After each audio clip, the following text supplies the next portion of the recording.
two, one. Anywhere I'm at, turn the city up. I can flip a dollar to $1 million. I don't like to brag, but I'm really on. 3, 2, 1. Anywhere I'm at, turn the city up. 3, 2, 1. I don't like to brag, but I'm really on. It's a new day, days been new. Been a decade since I made it out of rent too. We some owners, baby, we don't got no rent due. My trick, but my wife, you like the trick too.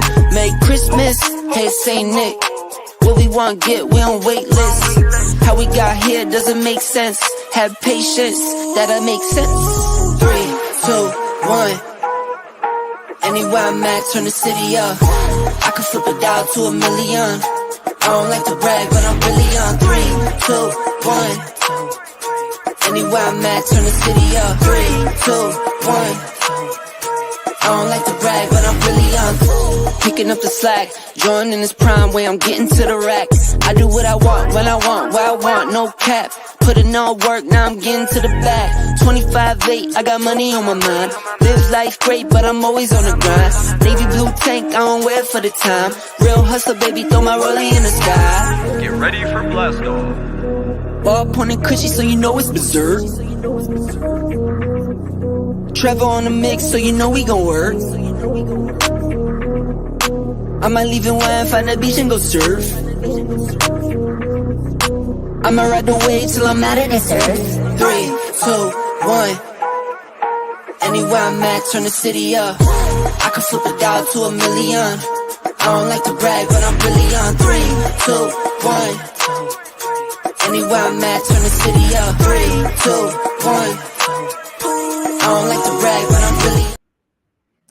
Good evening, ladies and gentlemen, and welcome back to another edition of Black Men Unfiltered's Flippin Tables.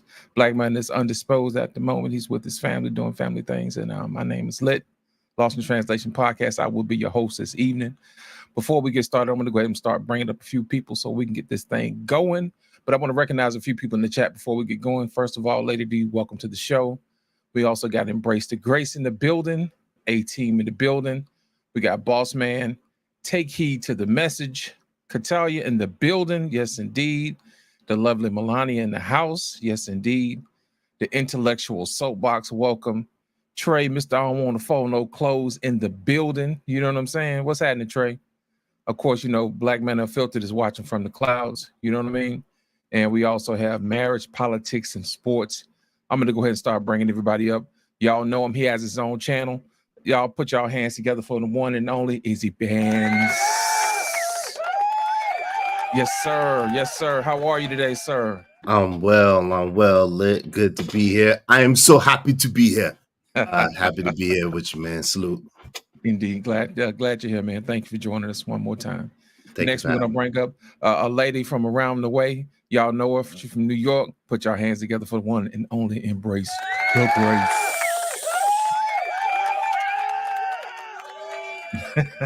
Indeed, Grace, how are you? I'm good. I'm here chilling with y'all. Good. Now, the next person we're going to bring up, y'all know her as the church lady. Y'all put y'all hands together for the lady with the baby, Miss Ginny. Hey, Miss Ginny. How you doing, darling? I'm great. Good to be here. Doing good. Y'all also know him as the continent. Ladies and gentlemen, y'all put your hands together for the one and only Major Boomer, where there's no other sooner. Put your hands together for our Pain in the building. Hello. Yes, good indeed. Evening, everybody. Yes, good evening. Good evening, sir. Yes, All indeed. right. And y'all need to make way. Put your hands together for the queen. Y'all see her. She's cooking breakfast every single morning. Ladies and gentlemen, put your hands together for the queen. Take heed to the message. Yes, indeed. Well, we're going to go ahead and get the how you doings out of the way. We're going to start with Miss Jenny. Miss Jenny, how are you today, ma'am? How was your week so far? My week has been very productive and eventful, so that's always great. Just a random side note, when you said when you were listing off the people who were watching and you said Catalia, I was like, oh wow, because she's one of my subs as well, and I always call her Catalea, and I'm like, it sounds way better. Like I'm just so American, and so I like that better. It's probably actually how you pronounce it. Yeah, who knows? Maybe one day we'll get her to come up and have her explain to her what it is. You know what I'm saying? We call her some everything. I think Take Heed. What do you call her? You call her something else too, don't it? Yeah, I do. I do. So it's not just me. It's okay, Ma. I thought it was just me. I thought it was just me. Oh my God, that's funny. But I'm sorry, baby. I do appreciate it. Every time you look up, she's supporting the network in and out. So we do appreciate her for coming through. Yes. Yeah, man. Arpain, go ahead, man. Tell the folks how you doing, man. I'm doing okay. You know, just hanging out. The wife is off today, so you know, she's still working at the church. I'm trying to get her to retire so we can really hang out together. I think it's me. I don't think she want to be around me that much. That's what I think. You know, I don't think that's what I think. She love being around you, man. That's what it is. She be right yeah, well, you know what? The house is big enough that she knows what room to be in when I'm not in it. No, but we're cool though now. We hung out today, man. We hung out brunch and stuff. So we just had a leisure day. You know, especially after the anniversary, we were gone for like 5-6 days. We had a great time. Yeah, we like hanging out together. Yeah, I know. I was telling everybody, man, y'all just celebrated what, 38 years? 37. 37? That's a long time, man. That's Congratulations. Congratulations, brother. Right, Congratulations. Thank and you. next, Take Heed. How was your day today, man? You was on there cooking this morning, girl. Yes, I was cooking, but my king wasn't feeling well, so I was on nurse duty, and I was on braid hair duty today, and I was also on cook duty and cleanup duty. It was a lot. It was a lot today. Well, I'm pretty sure you had your hands full. Yes, I indeed. did. Thank you. Indeed. Thank you. Grace, how are you, darling? How was your day? I'm good. I'm good. Worked all day. You know, I'm still coming off of my high from my show on Sunday and Monday. It was total mayhem last night, but that's what it is. Monday night mayhem. So it's working for me. But I was just really proud of that show I dropped on Sunday with the Kings, you know, on the panel. I did hit you up, Lit, but you know, you take forever to respond, but it's all good. It's all good. Well, I did watch the show though, just to let you know. I still watch the show. I appreciate you. I appreciate you. Indeed. The show was good. Indeed. Izzy Bands, sir, how are you? I'm well. Getting better every day. I am just happy to be here. Shout out to y'all. Indeed. Y'all, we're going to talk about the 401k. But before we get started, we're going to start talking about the ratchet news. Did y'all hear about the Chase money glitch that's been going around on TikTok, man? Oh, shit. Have y'all seen it? Okay, I got a video. I want to show it to you. Yes, sir. Seen it. And I explained to you exactly what happened, but I'm going to give you a video. Or you don't know exactly what the Chase Bank glitch is, I'm going to explain it to you. It's actually kind of crazy because the media is saying that people are doing this due to poor economic situations and financial hardship due to the economy. But allegedly, some of the reported items that people are purchasing after doing this glitch are G-Wagons, luxury and designer goods, and also paid off extravagant vacations. Obviously, this is all being taken care of by Chase, but what people were doing was going to the Chase ATM machines. I bank at Chase, so I know that when you deposit a check, they will let you either use all of the funds or a portion of the funds until the check clears. It's kind of like Chase's way of saying, hey, we trust you. So some people thought it would be a good idea to deposit $30,000 checks, $50,000 checks. And Chase said, hey, we trust you. And the people were thinking, they're not going to be able to notice because it's Chase. I mean, what's $30,000?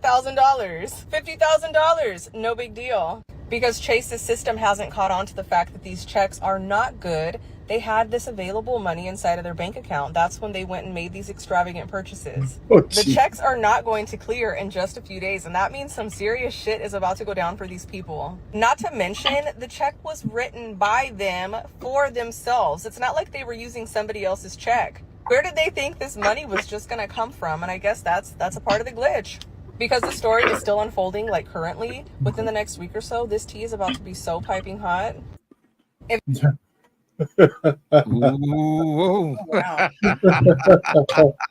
That's check fraud. Lord. Ooh, They're going to jail. Well, this is a federal crime. Oh my Man, God, listen. going to jail. We're gonna start with Miss Jenny. Miss Jenny, what did you think when you saw that? I'm baffled. I mean, I'm really excited to see what's going to come out of this. I don't know. Something like that would have just never even occurred to me, but I'm blown away. I mean, people come up with so many ideas on how to scam and scheme, and it's like if you would just put that energy into honest work, you could actually have $30,000 in your bank account instead of pretending like you do. And I'm just blown away. Our pain. You know, I'm going to be interested to see when the demographics come out. You know, how many of these people are going to be black and how many are going to be white and everything else. I just hate to see the perp walk with a whole bunch of brothers and sisters walking down there, man. It's just the stupidest shit in the whole world. You know, the easiest thing to trace is money. Facts. They can trace from the bank. I mean, from a check from the bank with your name on it. I mean, it's like, you know what? Hey, I'm a criminal. You know. Anyway, I'm glad I didn't see that, man. It's This is certainly not part of. Right. Give me a second, y'all. This is the video Black Man wanted me to go. Go ahead. Take heed about the video. Oh Lord, it's just foolishness. It's foolishness. But you know what? It gotta be it gotta be the ones in their 20s. Gotta be. Has to be. It was Gotta older be folks. the ones in the 20s. It was No, older. it was older folks too. Yeah. Lord Jesus. You going to jail. That's all I gotta say. You going to jail. That don't make no sense at all. That make no sense at all. And the thing is that when you go to get a bank account, you got to give your social. You got to give your ID, all this stuff. You got to give where you actually live at, recent mail and shit. All Negroes. Well, you know what? I don't know if it's Negroes. Yes, you do. You know it was Negroes. So you know it was Negroes. Come on now. You know. Come on. You tried to. You tried it. You try to be nice. Listen, y'all colors be doing that shit now. I can't go to jail. I'm sorry. I'm dragging a wagon. I don't want to go to jail like that. I'm sorry. Oh my God. I'm done. Grace. They're stupid because eventually it's going to come back to them, and that money is going to have to be replaced. They're going to have to take everything back the way that they bought. And what makes it even worse, that you're going out and buying frivolous things. Pay your rent for the year or your mortgage. Do something that matters so they can at least see you did it through hardship. You know, cry in front of the judge. But how do you explain to the judge, I bought a G-Wagon and paid a luxury vacation off? It was intentional and mindfully. So they're going to get caught just like the people with the PP loans. I got a PPP loan. I didn't get in trouble. Why? Because I paid my rent for the year and groceries and then brag. My business was at home. I had my office at home and my employee. So I'm good because I did right with it. When you do right, wrong doesn't come to you. But people like this, they'll get caught. And like Payne said, it's over $500, so that's a felony. And they do. That's all I gotta say. Easy bands, sir. I got to give you a slightly different take. Come on. You know what I'm saying? Yeah, it was stupid. Yeah, all that, right? At the same time, again, I'm gonna restate this. When you got illegal immigrants coming to this country and they getting $15,000 to $20,000 a month and government assistance, who gives a freak for real? Who cares? Like, at the end of the day, this whole system, if that doesn't show you anything else but the hypocrisy, but the lack of concern about the vitriol and the hate that it has for the people who have been here, who are from here, whose land this is. Like, I don't know what does. So, like, at the end of the day, hey, they're going to get what they get, maybe, and maybe they won't. But, like, at the end of the day, who cares? Like, this whole system is based on scheming, scamming, robbing. Ain't nobody righteous. Like, you know what I'm saying? Especially not in the government, especially not that started this thing. It is what it is. I'm going to let y'all go ahead, Grace. Take heed. Go ahead. You were saying something? I can't go to jail. I'm sorry. I can't do it. Listen, that money look good though. right now in this economy, how crazy it is, that money look good, but damn it, I can't go to jail. I'm sorry. Not for no motherfucking car. I'm sorry. I ain't doing that shit. And I'm gonna share something with you. I damn sure ain't gonna do it for a year mortgage either. Cause let me share something with you. Even no matter where you put that money at, that judge gonna still say you was stealing. No matter where you put that money at, no matter what you tell that judge what you did with that money, that judge gonna still send your ass to jail. I'm sorry. I can't do they're gonna say you still. Yeah, so can I retort? Oh, you still going? Okay. No, go ahead. No, I just want to retort a little bit though, Izzy, because I know, I hear what you're saying, and I know you're not really making an excuse for these people, but the real issue really is because they would have more of a case if they were somehow slapping the government for the way the government slapped them. But Chase is a private bank. That's a private bank, That's what I'm saying. So, you can't blame what the government is doing. I mean, you can make your connections. What the government is doing to black folks with the illegal aliens on Chase. You know what I'm saying? So, well, it's all connected. The FDIC, covers. See, the truth of the matter is the money is insured anyway in the bank, right? Yeah, so it's all covered because none of this stuff is real. Like the money is not backed by anything. It's not even a petrodollar anymore. But so all of this stuff is a bunch of illusion, farce, and some bullshit. It's nothing. You're right, Joe. But here's what you're saying. I'll go with you. If we could get a law firm to set precedent that what you say is why these people should go free, then we change the whole United States. All I'm saying is it's still theft. And even if it's fake money, it's not your fake money. That's how it's going to go down. But it'd be nice to see somebody win a case like saying, here's a justification of why we did it. It's all fiat currency and this is blah, blah, blah. That'd be a great argument in court for a movie. But I don't know. That shit ain't going to work. I'm going to let y'all know a little secret, man. I work for multiple banks for over 20 years. And I work in the bank fraud department. I'm here to tell you that what we just saw was a scam. And I'm going to tell you why. Whenever you deposit a bank, I worked in data processing. Whenever you deposit a check, there's this thing called float. You got a 1-day float, you got a 2-day float, and you got a 3-day float. And if it's a check that's out of town, it's usually 7 to 10 business days. All right. Now, normally what they do is they only make the first $200 available to you. You know what I'm saying? Until the check clears. My thing is this: who turned off the governor over there at Chase and said you can get whatever it is that you want to get? Somebody said, man, somebody turned the switch off. You know what I'm saying? And somebody told.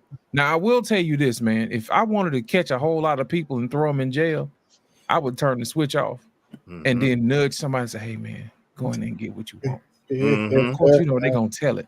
You know what I mean? Put it on social media, put it on TikTok. Exactly. So half the black population is going to be gone tomorrow. If you can prove it, it's entrapment. Yo, listen, Mr. Payne, the Chase lines was around the corner. The people standing in line to steal, Mr. Payne. They were standing in line to steal. So, Lost, you saying it's an IT issue then? Of course it is. That's what it is. So they went out after they did what they did, then they released it all on TikTok. So yeah, that's a young person. Then it's probably a young person. No. No young person has access to this software. Okay. This is somebody who's been there for a while. That is a global glitch. This is really not a glitch. Somebody turned off the governor. Because think about it. At the beginning of the pandemic, they put in, Joe Biden, your folks put in a rule where people can only take out $500, $600 before you had to report it to the IRS. Remember that? The ATMs only let you take out so much before you have to start reporting it. So that's the reason why a lot of people, when they go pay their rent or whatever, they would take multiple days for them to get it out to pay it if they had to pay by money or something like that. You see what I'm saying? So what happens is that when you take off stuff like that, when you take out that amount, there's a form that you have to fill out. Each person at the bank knows this. You know what I'm saying? Anything over $10,000, it has to be reported to the IRS. Right. And Joe Biden had put it in place where it was $600. And now I think the only reason why they did that was because when they gave out these stimmy checks, these folks wanted their money back. Like I said, there's no such thing as a free lunch. And when them people didn't go right back to work after that, they was like, okay, we're gonna get y'all.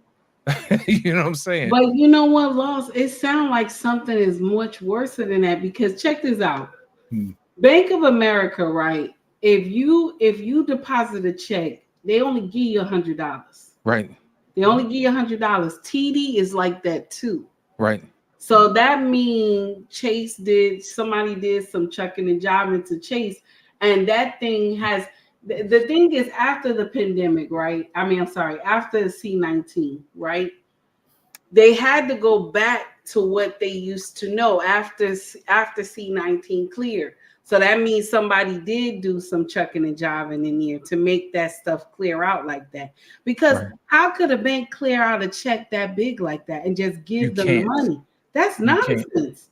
And you're not even supposed to make that amount of money available immediately like that anyway. Right. That's coming from somebody who worked inside the bank in the fraud department. I hope they can.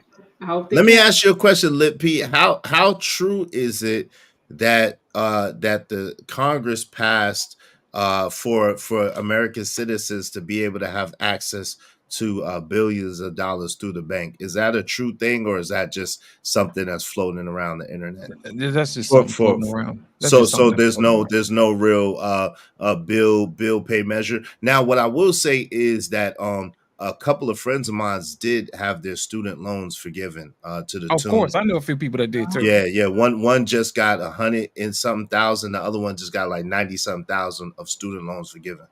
Just the other day. So yeah, I know a couple of people that got their student loans, forgiven too. But they've had them for a long time though. You know what I'm saying? I think you have to have over 10 years, and I think this person had over 20 years. You know, something ridiculous. Like, man, if you still paying off education for 20 years, is it really paying for itself? You know, we got to start asking questions like that. So a lot of times people like to think that if you work harder, it's gonna reap what it sows. And not always. You don't always get all what you sow. As a matter of fact, I'm gonna play this video that a black man just sent me, and he wanted me to share this with y'all. So I haven't seen it yet.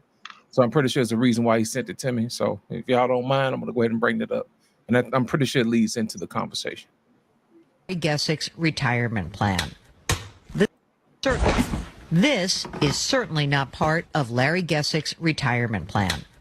The 77-year-old electrician by trade leaves at 5:30 a.m. and heads for his part-time job unloading trailers at a local supermarket in St. Petersburg, Florida, for $14.75 an hour. His wife, Joyce, 66, prepares for her workday, making $14 an hour as a full-time legal administrator. It's not really a retirement. What is it? It's working every day. The Gessicks came out of retirement not because they wanted to, but because they had to, and are among the 11 million Americans, 1 in 5 over 65, who are still working. It's hard, 77, still busting my butt. So I call it the work, retire, repeat syndrome. Labor economist Teresa Ghilarducci says work is the new retirement. More than half of the people who are retired right now do not have enough money to be retired. Who's to blame for all of this?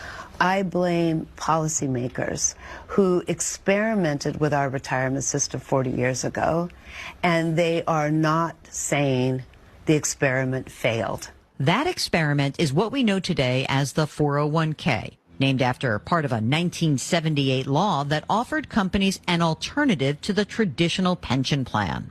The thought was that this is certainly Larry Gessick's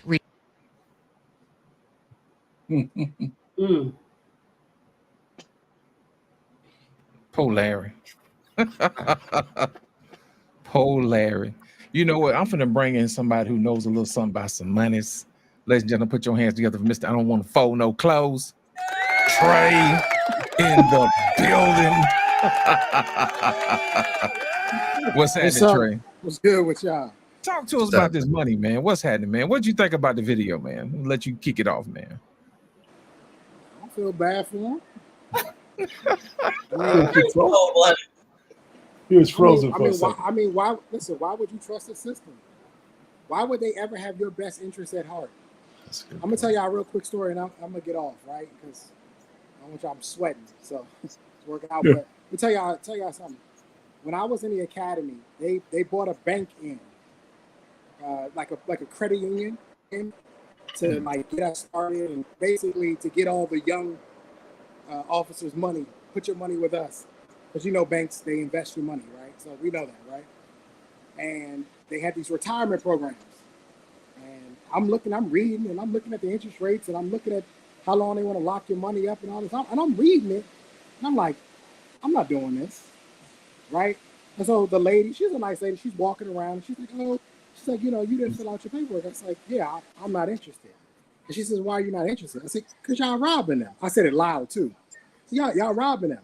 Do you know the sergeant and lieutenant came in there and was like, hey, come here. And pulled me out of there. Because there's a system in place, and that system does not benefit the people that are putting the money in. It never has, it never will. You have to take control of your retirement. You have to be in charge of your investments.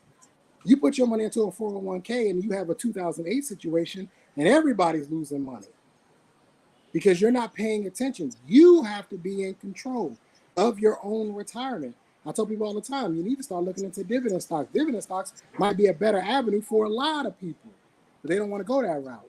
So I want to feel bad for them at the same time. Were you asleep at the wheel? Because see, they make it easy too, Lost. They take it right out your check. So you ain't even gotta worry about it. You ain't even gotta worry about it. They take it right out of your check. You ain't even thinking about it.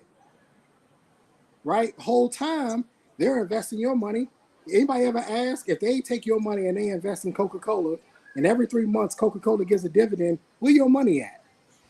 They get it. They took it. They get it. The company gets it. And they call it management fees. So when you really start to do the math, you really start to pay attention, you'll realize that these so-called systems, these policies were never in effect to help the working taxpayer in America. That was never what this was about. This was about keeping the rich rich. Absolutely. Payne, you next, sir. What did you think about the video? About the man working until he about to pass out, you know? Well, I have real life experience for that, right? In 78, when the 401ks came out, I was still in college, but by the time the defined compensation plan started to phase out, when the companies gave you a pension, I started working for the government, for the Department of Defense. But I was grandfathered into the defined retirement plan. It gave me 80% of my high 3 grade salary. Yeah, 80% of you. So the higher you got, the more money if you work for 40 years. But then when the 401k came around, they wanted everybody to switch. So in the government, they put out this thing about this great new program called the Federal Employment Retirement Service System. And I couldn't understand where it benefited me, so I didn't sign the form. Smart man. Oh my God. Smart man. I still have the form, and I framed it where I put no as my answer. Because I know you're happy you did. You damn right, man. So I still had a 401k plan that I put, the money in just like anybody else, but I didn't get matching. So when you switched, they gave you a reduced defined retirement down to 30%. Then you had to make up the difference with your 401k plan because they match 5% of your money. But most people's real life circumstances didn't let them and some people neglected it because they didn't train you on that. That's the thing. They didn't really emphasize as part of the onboarding activity that if you don't put money in this thing, it's going to go south, right? And, so most people didn't put money in it anyway. And then Social Security was involved. I didn't pay into Social Security, just the Medicare part. So I didn't pay into the regular Social Security. So my retirement plan that's why I'm saying the government can't fail. That's why this election is important, because I get my check from OPM, so I don't want, so I'm a real American, man. I have the flags and everything. I am a real American. We gotta save this country by all costs. That's where my money comes from. But my retirement could take care of me because it was from a defined plan. But I have a 401k, and I did what Trey talked about. I switched that shit over to my own IRA, and it's all invested in dividend stock. That's the best way to do it because that money multiplies and it compounds. So, and that's what I've trained my daughters up to do, and a couple of young folks in my family. So yeah. So this is the 401ks really didn't fail you if you use them properly, but a lot of people just didn't put money in them. They're not. OPM. Not OPM means other people's money. Other people's money. I mean, but I'm saying is a lot of folks, like my daughter's one of her jobs, the job she's on, they match up to 10%, but she's not relying on that. She's got like a Roth IRA, and she got all this other shit going on. But you know, you have to invest in that or else you're gonna get caught out there, because that's your retirement. You know, most people don't see it because most people live for now. You know, and then of course life circumstances make it difficult for you to save the amount of money that you need to. Like you lie to them people, man. Talk about office of personnel and management. What the hell? Yeah, that's right. That's a nice way of saying it. I get it. That's a nice way of saying it. No, but it's taxpayers' money that pays me back. But you know what? I dedicated a lifetime to you guys, man. Keep you safe for democracy. Y'all go to bed at night. It's just falling apart now, but thank you for your service. Okay. Easy bands. What did you think about the video, man? Working until you can't work no more, man. Man, I think it's sad. Yes. You know, there was a few things that a person told me, man. My mentor, if you don't have a plan for yourself, someone else has a plan for you, and you ain't gonna like it. You know what I'm saying? And also perfect planning prevents piss poor performance. So at the end of the day, you know, while you're working, since you have to work, most of us anyway, the main thing is to, like you said earlier, and like the brother Trey and the brother Payne seem to have discovered early, you have to find ways for your money, like you were saying earlier, Lit, to work for you as well as you're working for your money. That's the most important thing, because if your money is not working for you and you're trading your time for dollars only, you're in trouble, because at the maximum, you only have 24 hours in a day. So you have to learn how to be able to leverage your money, and for your money to make money or really earn money, and earn money while you sleep, if you're sick, if you're not feeling well. And that's the goal. So yeah, I think it's sad. You know, I think that people have been sold a dream, and the American dream has really become a nightmare. You know what I'm saying? You know, notice now no one ever talks about the American dream no more. It ain't no 2 kids and no white picket fence no more. You ain't heard that in a minute, have you? Nah, you ain't heard it, because it's a damn nightmare. So I mean, these interest rates, these predatory lending practices, credit cards, all types of this and that. I mean, unless you understand how to leverage the money and make it work for you, it's a sad situation. That's right. That's right. Miss Jenny, what did you think when you saw that? See, you're young. You know what I'm saying? You got a chance to do something different. You know what I'm saying? What did you think about the video? A lot came to mind. So just to briefly touch on the last video, I was thinking about how I'm surprised it didn't come to me when you first asked me what I thought about that first video. But just the other day, my dad, he had to deactivate his debit card because he had a $52 fraudulent charge for Pizza Hut. And I'm like, why are you going to go through the effort of taking somebody's debit card information just to buy Pizza Hut? I mean, what in the world? You know, so like these people who waste their free scam money on a G-Wagon. But anyways, going back to this video, another thing with my dad is that, so my dad is a lot older. My dad, he's 85. Wow. And back before, he recently sold his house, the house that I grew up in. And before that, he was really drowning in the house because it was a really big house. I have 4 siblings. And so we had a really nice house growing up. And, you know, once all of us grew up and we all moved out, he had a lot of house for one person. And he didn't know if he wanted to sell it or not. But he was pretty much forced out because he was like, I can't afford this. And he had to go back to work back when he was probably like in his late 70s, early 80s. Wow. And thankfully, he sold his house just, you know, maybe about almost a year ago now. And now he's totally debt free. All he has is his car note and I think his phone bill. And he is just, you know, living it up, you know, he's on cloud 9. He lives with his sister now, and so now he doesn't pay anything. And so I'm so happy for my dad now. But yeah, he was living like Larry, not too long ago, and I felt bad for him. I'm like, man, like shouldn't be this way. And so my plan is, because introduced me as the Bible lady. My plan as of right now is the oldest retirement plan in the book, which is have 15 kids, and then one of them is going to take care of me when I'm old. That's how you do it, Miss Ginny. I don't know what to. Oh Lord, good luck. Time in memoriam for generations. I don't want to rain on her parade. Oh Lord, that's right. I got you. 22, Lord. Take heed. Talk to me. When you see the video, what did you think? I felt so bad. Wow. Because this is my parents. I felt so bad.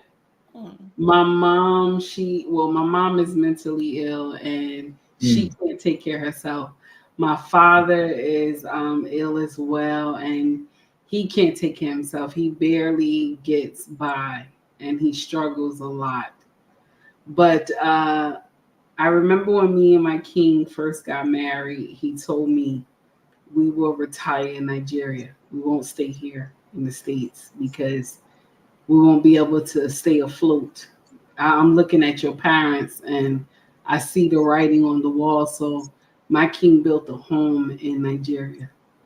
The first couple of years we just got married. So we have a big house in Nigeria. So we're going to retire there.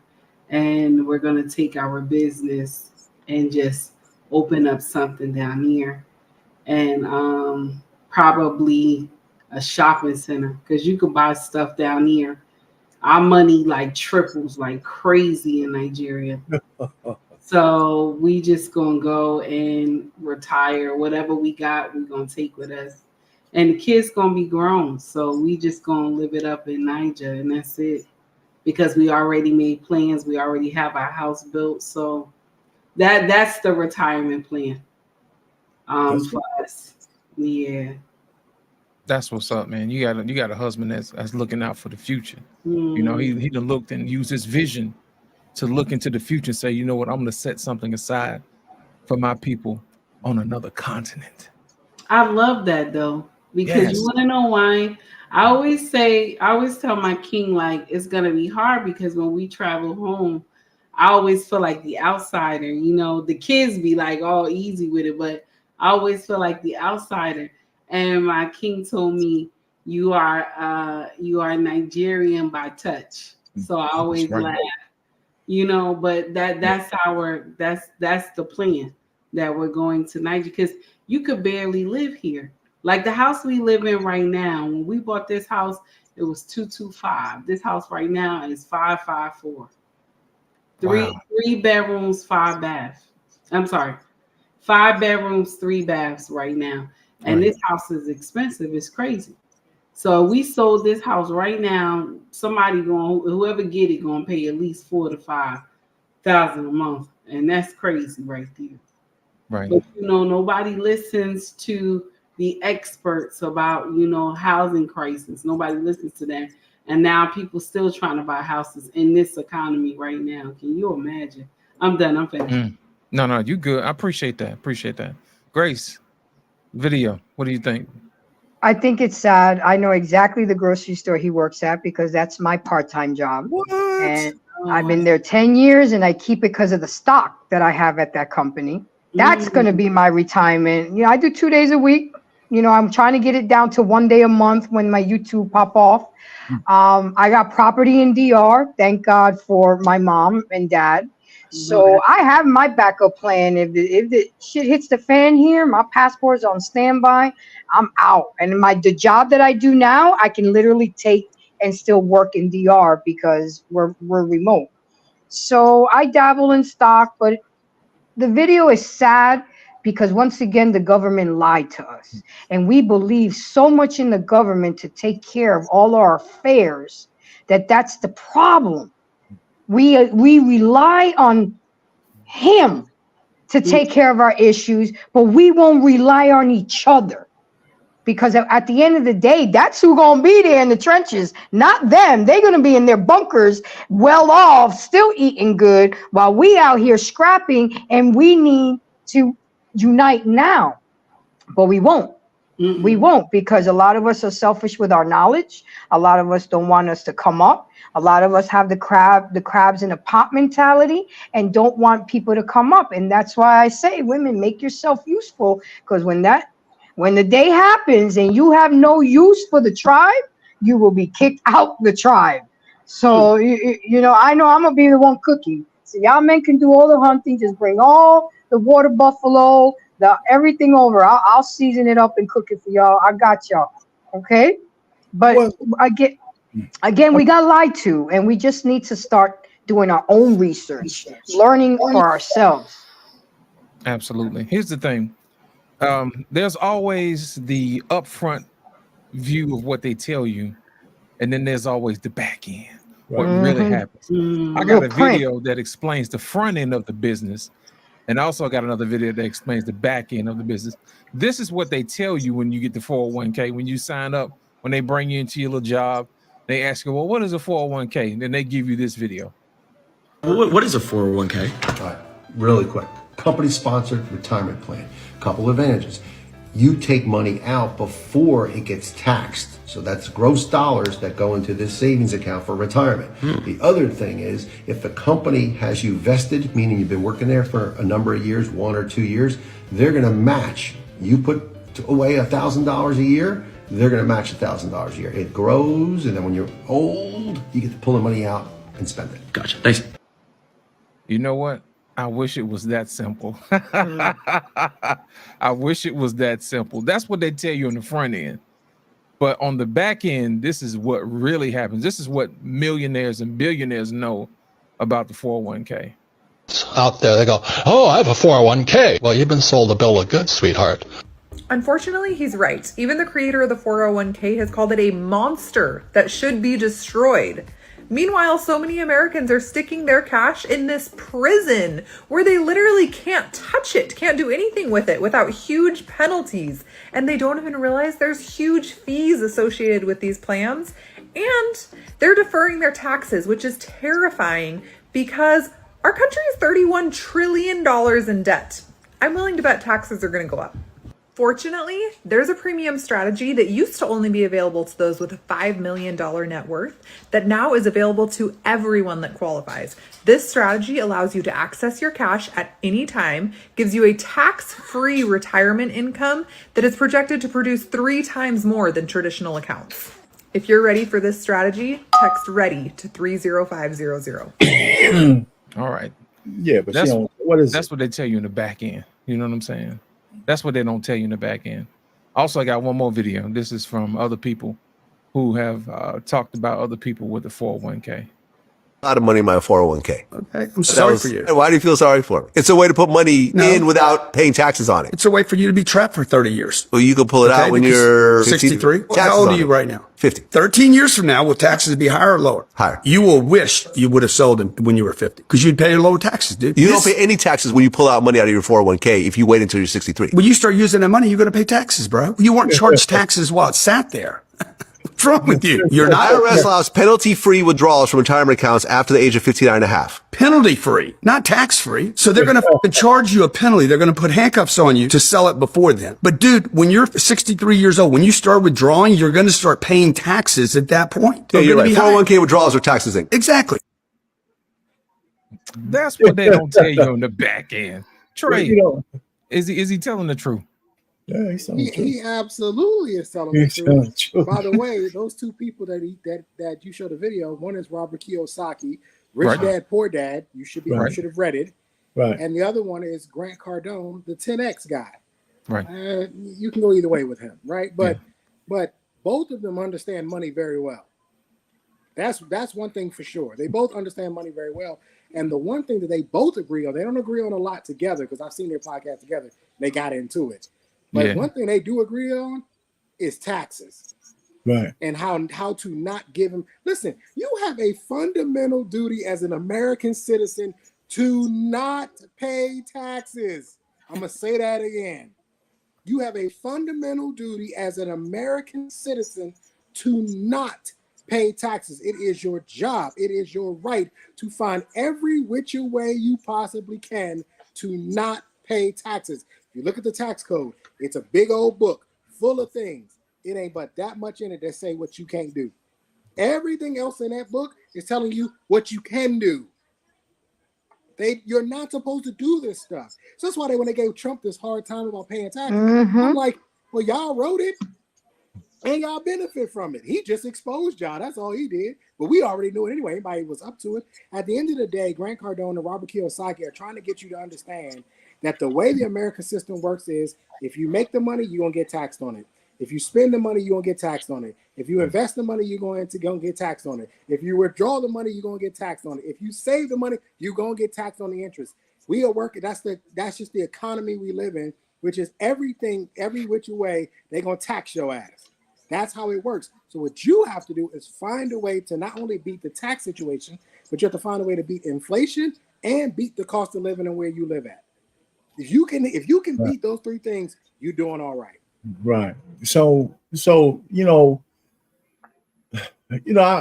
kind of in the middle.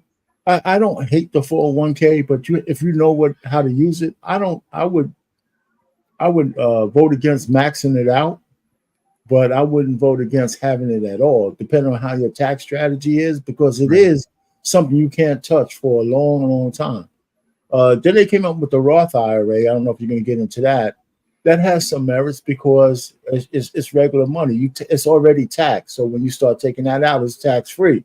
Right. So my daughters have a combination of both of those, right? And then they have a regular brokerage account. But what I did when I switched my 401k into a rollover into my own E-Trade account, right? I can trade. I can get there's no taxes on it on the dividends, because I'm not taking a withdrawal. So you could trade and do all that stuff without taxes. However, since I'm 66, at some point when I'm 50 or 73, Lord willing, right, they're going to make me take distributions so they can tax that shit. But in a Roth IRA, there's no such requirement. So that's why young folks get taxed on a tax rate at your age.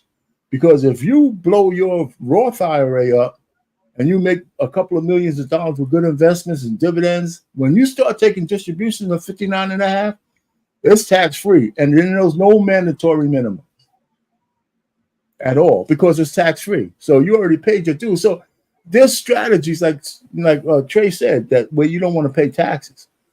So but you have to have a common. Some people get in real estate and some other kind of stuff, but it just depends on what your head's at. And businesses, but the key is you got to put some money somewhere as opposed to just spending that shit. Absolutely.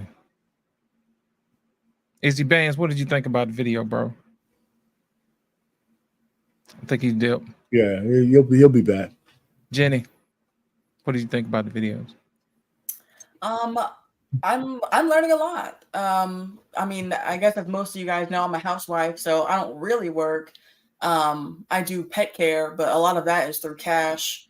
And so my husband, he has a job that has a 401k, and I thought that was great. I thought, oh, cool. You do the matching and we'll have retirement. And I mean, I don't know anything. So now we have something to talk about tomorrow. So I'm just here to listen right now. I've got that information that I can give. Right. Grace, what did you think about the videos? I mean, again, if you want to be a millionaire, you got to learn from millionaires. Okay, we not gonna learn from Junebug and Pookie. Okay, so and that's the mistake that we do. We don't they share their information, but they charge good money to charge their information. As they should. But the game is to be sold, not told. That's right. But at the end of the day, I hate to say this, and I'm not, being biased, but us melanated folks don't have money discipline. I did a show on that where the black dollar lasts 6 seconds in the black community. 6 seconds, and we spend 1.8 trillion million dollars. 25% of that is on luxury goods. But we don't have a will, we don't have a trust, we don't have funeral arrangements taken care of, we don't have life insurance. Like Payne said, we only plan for next weekend. We don't plan for the future, and that's why we find ourselves stagnant. And I get looked at funny when I talk about that, because I help people with credit repair. And if people just really understood the importance of, I ran my car rental business with just having good credit. I bought 4 cars in 1 month. Walked into the dealership, 850 credit, boom, boom, boom. Let's take 2 in 1 week. I waited another week and got 2 before they reported it to the credit bureau that I bought 2 cars. And that was residual income. I was sleeping when my cars were being rented. And that's the problem. We don't think that way. We think about keeping up with the Joneses, driving the nicer car, not living within our means. Then we got the husband, 16, 17 hours a day out the house. Then you're complaining that he's never home with the kids. I mean, what are we doing over here? Are we really trying to live? Are we just going to survive, or we're going to thrive? And unfortunately, a lot of us are just trying to survive, and a lot of them are thriving. And it's unfortunate. But I like the video because they did say a lot of good stuff. Thank you. I got one more video, and I'm gonna bring up my special guest. I'm gonna go ahead and play this, and you guys tell me what you think. What is a 401k? Hold on a second. That's not it. Give me 1 second. Here it is. A 401k works in 60 seconds. So here we have John, and John just got a job with Pineapple, and his boss asked him, "Hey, have you ever heard of this thing called a 401k?" He's like, "No, what is that?" He said, "Well, John, every time you get paid, you want to put some of your money into this special jar. And when you do that, we're going to match you. It's like a present. We want to keep you around." Now, the crazy thing about this jar is that it's not just any type of jar. It's not just safe. But what happens is you can get investments here. And so now you can start investing in stocks and bonds and different things. And what happens is when you do this over 30 years, eventually your jar grows and you have money for retirement. And now you no longer have to work, because you got money working for you. And so everybody's happy about this, because what Pineapple didn't tell John is every time that they put money in there, it's a tax write-off. So they get a benefit for it. But also, John is pretty happy because now retirement, he doesn't have to work anymore. He has this 401k that he can start taking money for every time that he needs it. But what they didn't tell John was that, hey, you never pay taxes on this. Anytime you take some money out, make sure you got to pay Uncle Sam. So if you like this information and you want to learn different accounts where you can get compound interest, I'm actually starting an online community, and it's going to be invitation only. So if you're somebody who is interested and you want more information, do me a favor, comment community below, but also let me know what you want to see next. All right, ladies and gentlemen, put your hands together for the one and only The Angry Man. Oh, there you go. Yes, indeed. Welcome to the show, brother. How are you today? Doing all right. How y'all? All right. Pretty good. How much of the show have you seen so far, AM? Didn't really see that much. I just came in. Okay. Well, basically, we're just talking about how 401k is a scam and what people need to do to get around that. You know what I mean? Well, I'm saying, do our Payne have a 401k? Yeah. Mm-hmm. I tell you everything you need to know right there. Oh, I tell you, and we're off. Yeah, I do. Nothing that a boomer does, don't do that shit. Anything a boomer bought into, don't buy into that shit. Okay. So yeah, but you know what? I'm not gonna. You know what? BMU tried to get me into some kind of trick bag yesterday. I'm not falling for it. Actually, I do have a retirement as well. So 401k is just a fraction of what I have. So 401k is bullshit. That's fine. I mean, that's what you're telling them, but you got to give people the alternative of what they need to do. That's what we need to hear. Just like that one guy in the video, he says, "I got something for you," but he didn't say what it was. We need to tell people. You got to pay for it. Yeah, so that's what I'm saying. I know. So what I would say is for everybody who has angst for the 401k plan, I don't have no problem with that because of what it does to you. But tell them something else. Tell them what they need to do instead. Don't leave people hanging.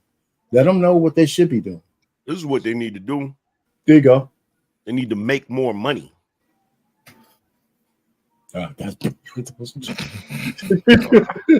spend less money so they can put that money to work. They need to make more money because you can't, in this day and age, especially after the housing crash, you can't save your way to anything. Because right now, the current rates that you're getting in the average bank, if you're not putting your money in a high yield account, you're not going to be able to beat inflation as far as saving, right? True. In fact, if you get a high yield account, I think the highest rate you can get right now is probably like 4.25%, maybe if that. 4.5 in some places. Yeah, but you're right. 4.5 where? E-Trade has a 4.5 one. Who has 4.5? E-Trade has a 4.5 account. I know that for a fact. But but you're right. It's rare. You got to look for that kind of stuff. What's the fee schedule on that? It's very low. It's very low. It's very low. I mean, I just don't. It's just a 4.5. I've been seeing it work. So it's not no heavy fees. Gotcha. So yeah, like you're not going to be able to. The days of actually saving from the time that you're in your early 20s until you retire and now you got a nice little nest egg, those days are gone. And I don't think they're ever coming back. So the first thing that you got to do is you got to be able to generate more money, because it's kind of pointless for you to try to save money or invest money if you don't have enough disposable income, because you're going to save it. You can try to discipline yourself to save it and invest it, but you're eventually going to have to dip into it if you don't have enough disposable income. You feel what I'm saying? That's, one of the things that the boomers didn't teach us.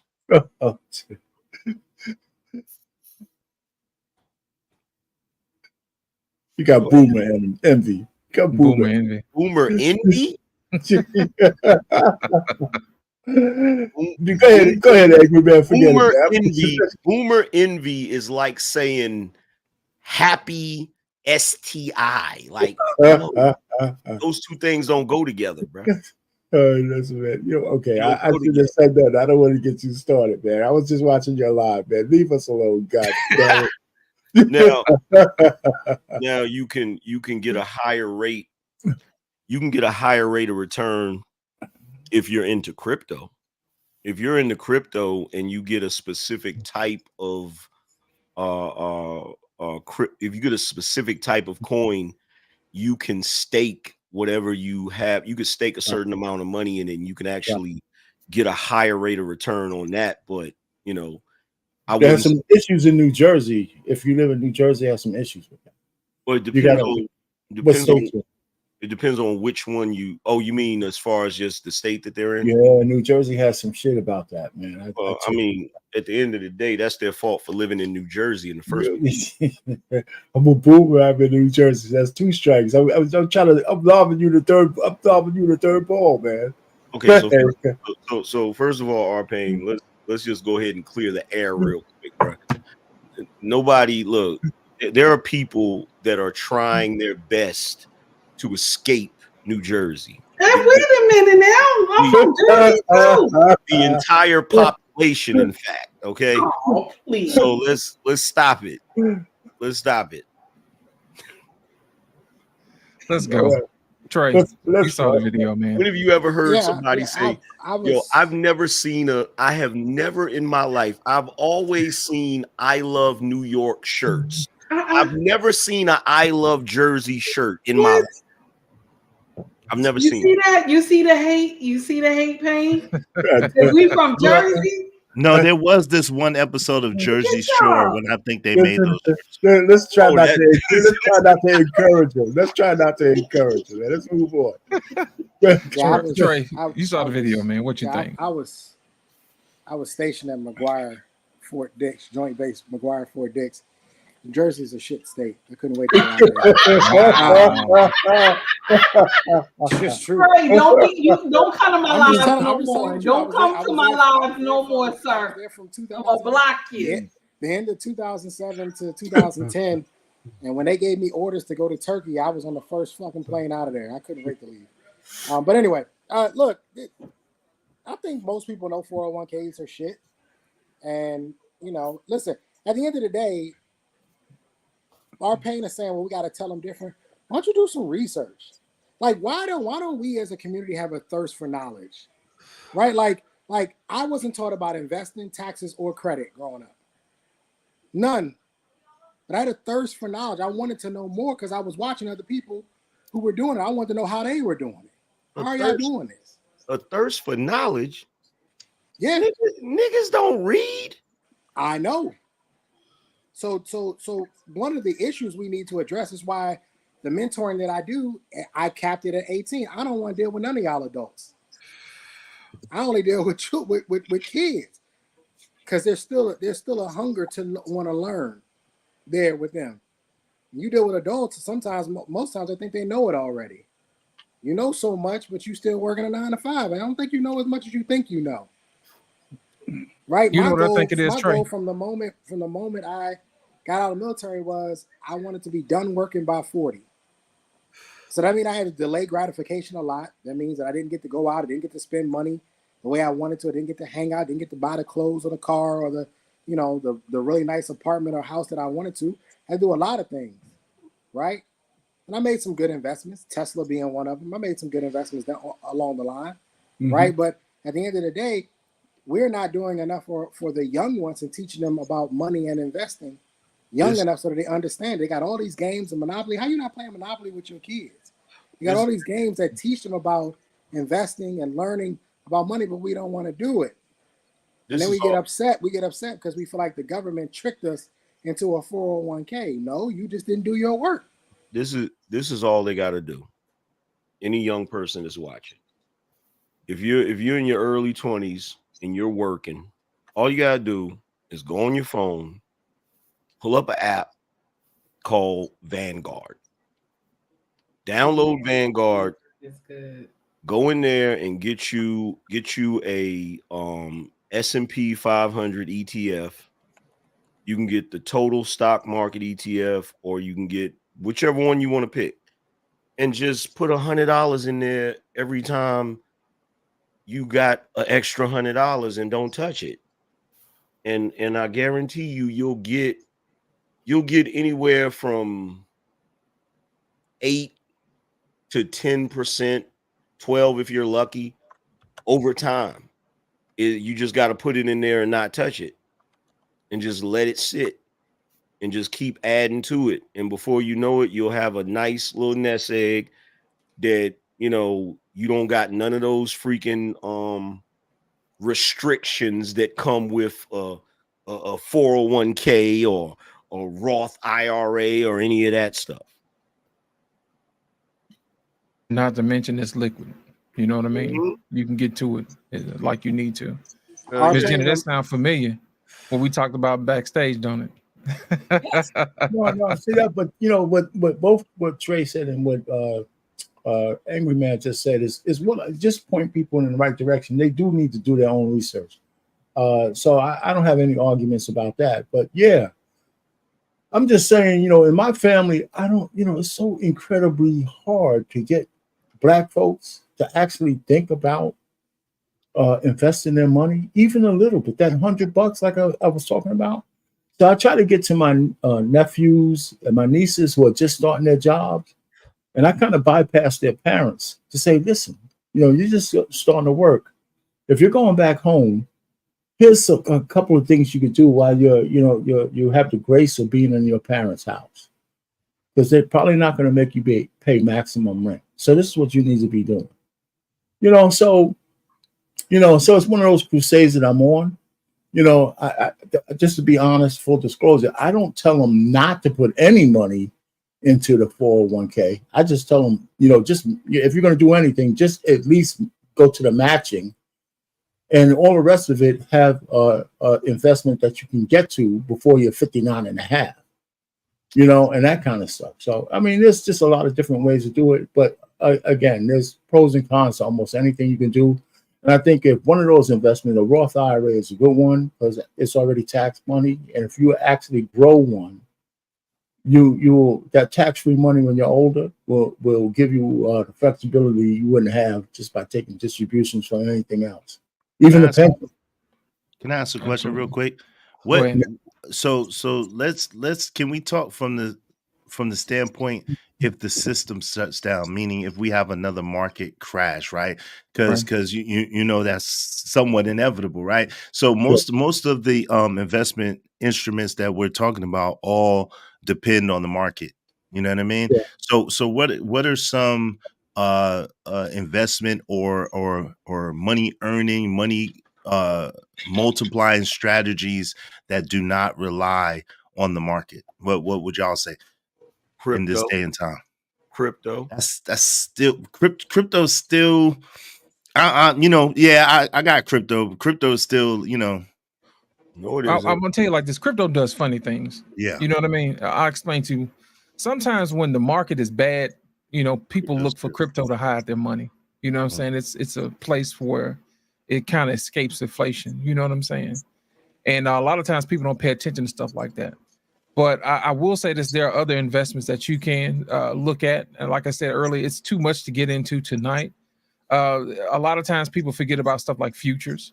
You know what I mean? Sometimes people bet on futures on oil, soy, all kind of other stuff that we don't get into. But those are some of the things that you can look at too. But my thing is this: we have to start with baby steps. How do you teach a kid? Like you said, we had a bunch of people that needs to learn how to do this. It's like when I talked to Miss Jenny backstage. I said it doesn't take a lot to get started. I said get you something like a Robinhood account, put $5 in it and play with it. You know what I'm saying?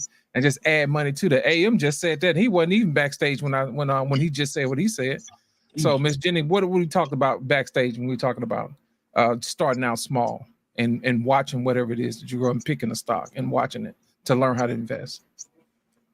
Yeah. You were just saying how you had just put you put $5 in Apple and it rose 20%. And it's like, man, you know, if I had put 100K, then you know I'd have 120K, right? Right. And so yeah, you know, it's just a matter of doing what you can. And I think that what I was saying backstage was that people who don't make a lot of money, they don't feel the need to have a financial advisor or to get serious about their money quite yet, because they're like, well, I don't really have a lot of money, and when I get more money, I'll be more serious with it. But it's like you're never going to get to that point if you don't start getting serious with it now. Like if you're making if you're making between $10 to $15 an hour right now, then now is the time for you to start tracking your money, knowing where all of your dollars are going. Like putting the $5 in Robinhood, saving your money to have an emergency fund, because most people don't have an emergency fund. Most people are 4 flat tires away from a financial catastrophe, and little stuff like that.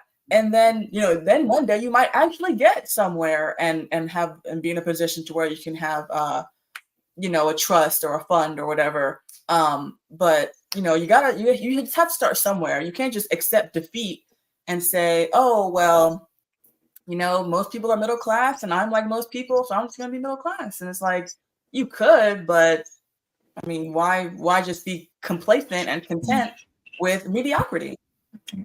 Absolutely. I think a lot of times when people think about money, it's one of those things that if I admit to somebody that I don't know what I'm doing, I'm gonna be embarrassed or be ashamed. Trey, how do people get over stuff like that? And say, for instance, somebody just starting out, they don't know anything about anything. You got people saying, hey, you should start investing, and you have no idea what you're missing. What do you suggest to somebody who started from scratch, who don't know anything? I would ask them a very simple question. Are you tired of being embarrassed, or are you tired of being broke? Which one? Right. Because if you are cool with being broke, then I can't help you. Yeah, you're going to be embarrassed. I didn't know nothing about the stock market either. I was 19 when somebody sat me down and taught me. I didn't know anything about it. You have to be willing to learn. I would say this, you not only have to be willing to learn, you have to have an open mind about investing. And you have to have an ability to understand risk and reward. You will lose. If you're investing, you're going to lose. I don't know of any investor that didn't lose any money. That's perfect. That has a perfect record. At some point in time, you're going to take a loss. You have to understand a risk appetite. And if anybody who's teaching you anything about investing isn't talking about risk and potentially losing money, then I would run away from them, because there is a possibility that you can lose money. But if you want to learn, you have to get past that embarrassment, because we've all gone through it. We've all gone through it. I don't think anybody was born with investment, credit, and tax knowledge. Right? We all had to learn at some point in time, especially within our community, because a lot of the parents don't sit you down and teach you about these things at an early age. And so for me, one of the things I did with my son and my daughter, I always gave them the dad tax. Every time they got something that they want, I either took a bite of it or I took some of it first, and I always said it's a dad tax. I wanted to get them to get used to. You're gonna have to pay for everything. Got him used to it. My son is a little bit older now; he gets it. My daughter, she's younger, she's 5. She just catch an attitude, but we work it out. Indeed, I'm gonna go ahead and bring up Boss Man. Boss Man, welcome to the show, sir. Boss Man, you invisible. Can we see you, brother? Yo, you talking about losses? I lost $20,000 when they elected Joe Biden. Wow. You too? That's it? Yeah, I lost 20. I lost 20 racks because R-Pain voted for Joe Biden. Joe Biden. And R-Pain still ain't figured out that Biden ain't on his ticket. He gonna go vote for him again. Here's another tip for the young folks. If you have a decent credit rating, get you a apply for the Apple credit card, because the Apple credit card, once you get it and you go into the Apple credit card app, it offers you the opportunity to open a savings account. The savings account on the Apple card that's attached to the Apple card gets 4.4% interest. Pays out it adds it to it every month. That's cool. Can I say this real quick? Because I want to answer Izzy's question, because it's a good question about how to make money outside of it. One thing I do want to say, though, within the market, there is a way to make money when the market is going down. And it's a strategy that we need to be teaching our community, that just because you see in red numbers don't mean you can't get paid. You talking about options? Make a lot of money. You talking about options? I'm talking options. Yeah, sure. I'm talking puts specifically. And if you go and watch the movie The Big Short, The Big Short is a really good example of how they got rich off of a declining housing economy, and they made billions of dollars off of this. To one point to where the guy he felt sick about. I don't think he really felt that sick, but he portrayed in the movie that he was sick about it. It made make him feel good as he made billions of dollars. So one thing we got to teach this community, that just because the market is the market's a roller coaster, and actually that's what you want. You want a roller coaster because it's an opportunity to make money in both directions. You don't want just going up, because it's a little bit more difficult. Everybody making money when the market's going up. A lot of people are not making money when the market's going down, and there is a way to make money when the market's going down. We just have to teach these strategies to the people in our community. Absolutely. Did Miss Ginny say, Miss Ginny, you said you're a housewife? Yes. Your husband a go-getter, ain't he? Oh yeah, he's You know how I know? Pick the drink up again. Is that a Stanley Cup? Yes, it is. Yo, anytime you see a woman with a Stanley Cup, you know she got a husband that go get it.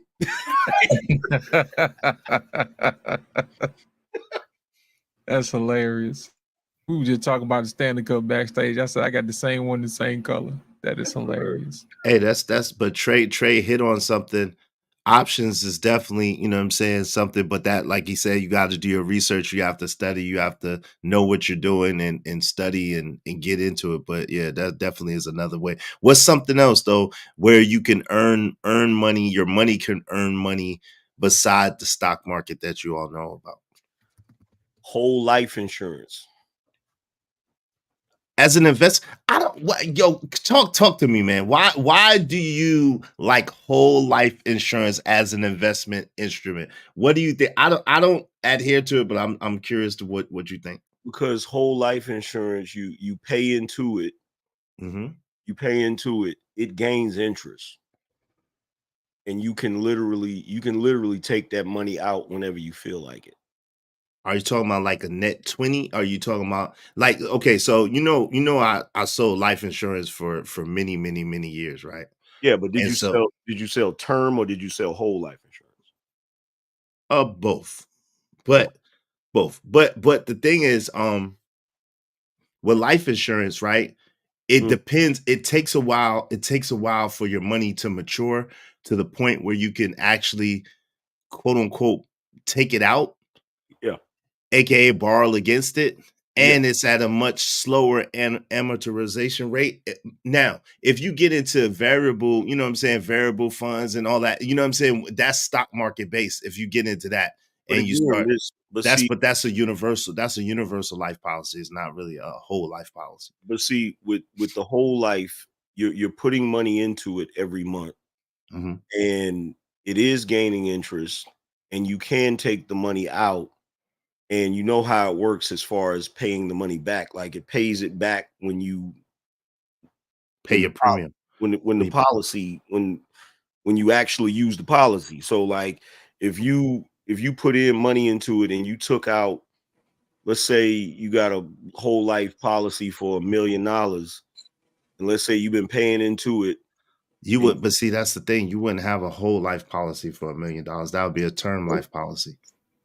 See, that's the thing. Most of the time, most whole life. Let me tell you, most whole life policies do not exceed $30,000. Most whole life policies. That's the wrong company then. Do you know how much a premium would be? See, okay, so let me. I do, and that's for a whole life policy. Yes, that's the point that the point that I'm making that everybody misses when it comes to investment and shit like that. It's just like with credit, right? The only time you're really going to start benefiting from credit is if you have a really good credit rating, so you can get the cards that actually have like the crazy benefits. I mean, you already know about that. Right. It's the same thing with investment. The biggest thing that nobody tells anybody about investments is you got to generate some real money. You got to generate like if I'm talking about whole life insurance, I'm talking about somebody setting up a premium where they're putting a significant amount of money on that premium every single month. Yeah, that's like $20,000-$30,000 a month. That's like, you know what I'm saying? It's significant. If you're talking about a million, first I want to know, besides the Lords of London, who are offering $1 million life, whole life insurance. But I'm curious. I'm not. I don't have this knowledge. I gotta go look it up. There was a guy that I was dealing with where I was gonna set one up, and I never pulled the trigger on it. But I forgot the name of it. I can't remember. Let me say this. Let me say this as a person who is licensed in insurance for like over a decade. Let me just say this. Generally speaking, whole life policy is a whole life policy, meaning you pay for your whole life, but it is to ensure you know what I'm saying, the basic expenses at the time of demise, which everybody is going to leave here, right? A term life policy generally is a lot higher because the limits are a lot lower. So basically you'll have a 10-year term, a 20-year term, or a 30-year term, right? And most of the time at a certain age you can't even get a 30-year term anymore. But the thing of it is so that's where you see, okay, you get a $500,000 policy or $1 million policy or a $250,000 policy. That would be to cover in the case of loss and you have an early demise. It would be to cover your mortgage, your bigger expenses. But generally speaking, as far as life insurance is concerned, most of the time, a whole life policy is just to cover your death expense or your medical bills. It's not generally to cover your major life. You know what I'm saying? And so it's not really thought of as an investment instrument. So that's why I'm trying to understand. You can get a policy. You can get a whole life policy for more than 30,000. Oh yeah, I know that, but I've never heard one as high as 100. I've never heard one as high as $1 million. So that's what I'm saying. A whole life. Now maybe Lords of London, yes, and much more with Lords of London, but not beside that. No, nowhere else have I heard of over $1 million policy in whole life. See what I'm saying?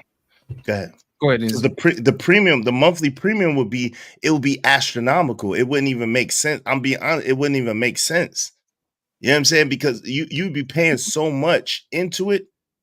Let me tell you like this. So let's say you have a $30,000 policy. Let's say you're a man, you're 40 years old, you don't smoke, you don't drink, you're in great health. A $40,000 policy for somebody who's a man who's 40 years old, you're gonna be paying like $100 and something a month. Yeah. And that's that for whole or 40,000. term? That's whole. That's whole. That's crazy. Yeah, now term it will be a lot less because the chances of you outliving the policy is going to be high. And so if you outlive the policy, there's no death benefit, so you basically paying into it for nothing. You see what I'm saying? Right. So the company made money off of you because you basically what you're doing with a term policy is you're betting on that you're going to die before time. That's really what it is. If you want to be real. That's not really. So you're betting against yourself. No, that's exactly what it is, though, fam. That's not really what you're doing. Okay, explain to me why not.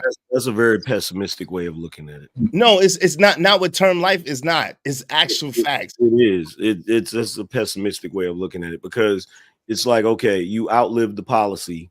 It's like, cool, you paid what you paid, but there was a chance that you wasn't going to outlive the policy. Right. That's the entire point of it. Right, but it's not pessimistic if it's okay. So basically, you understand that insurance, like anything else, is basically the house wins, right?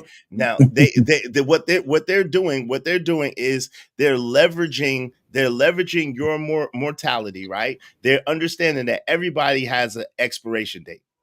But what they're saying is that there's these stats and these numbers that say that these people generally live to this particular number, right?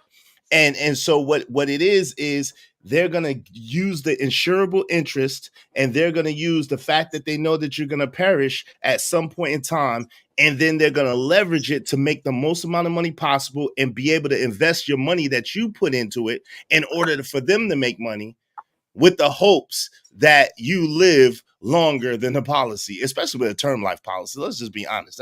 So can I just chime in though? Listen, if you get into a term life policy early enough, the premium is so cheap, it's like noise to you. Yeah. Right. So if you happen to outlive it, you pretty much will look at that money as sunk cost and you won't even think about it. And somewhere midway, and you're still alive, you probably start thinking about getting another policy, if with them or somebody else, because you'll have some optimism that I want to be prepared. Because like if you get a policy in your 20s, by the time you're 30, 35, you might have kids or family and all that kind of stuff. And you say, well, you know what? This shit runs out when I'm 55. You know what? I'm kind of optimistic, and whether it happens or not, if I live past 55, I don't want to have my family uncovered. So I'll either extend that policy or I'll get a different one. It's going to cost me a little bit more money, but that's what I'm going to do. And maybe I'll look at a whole or whatever, but I'll probably get another term one that takes me to 65 or some shit like that. So, yeah, so you're kind of right. So I don't think there's a wrong answer there. And you're right. The actuarial people are thinking, hey, you're going to outlive this shit and I'm going to make a little bit of money. But as far as the payer, if you're paying $25, $30, or $40 a month for $1 million policy, even if you outlive it, you're pretty much not going to really feel like you got taken to the cleaners. Of course, you're not going to feel like you got taken to the cleaners. I'm not talking about like term life. What I'm talking about is the finance investment part. What I'm talking about is the financial strategy of using whole life in order to create your own bank. That's what I'm talking about.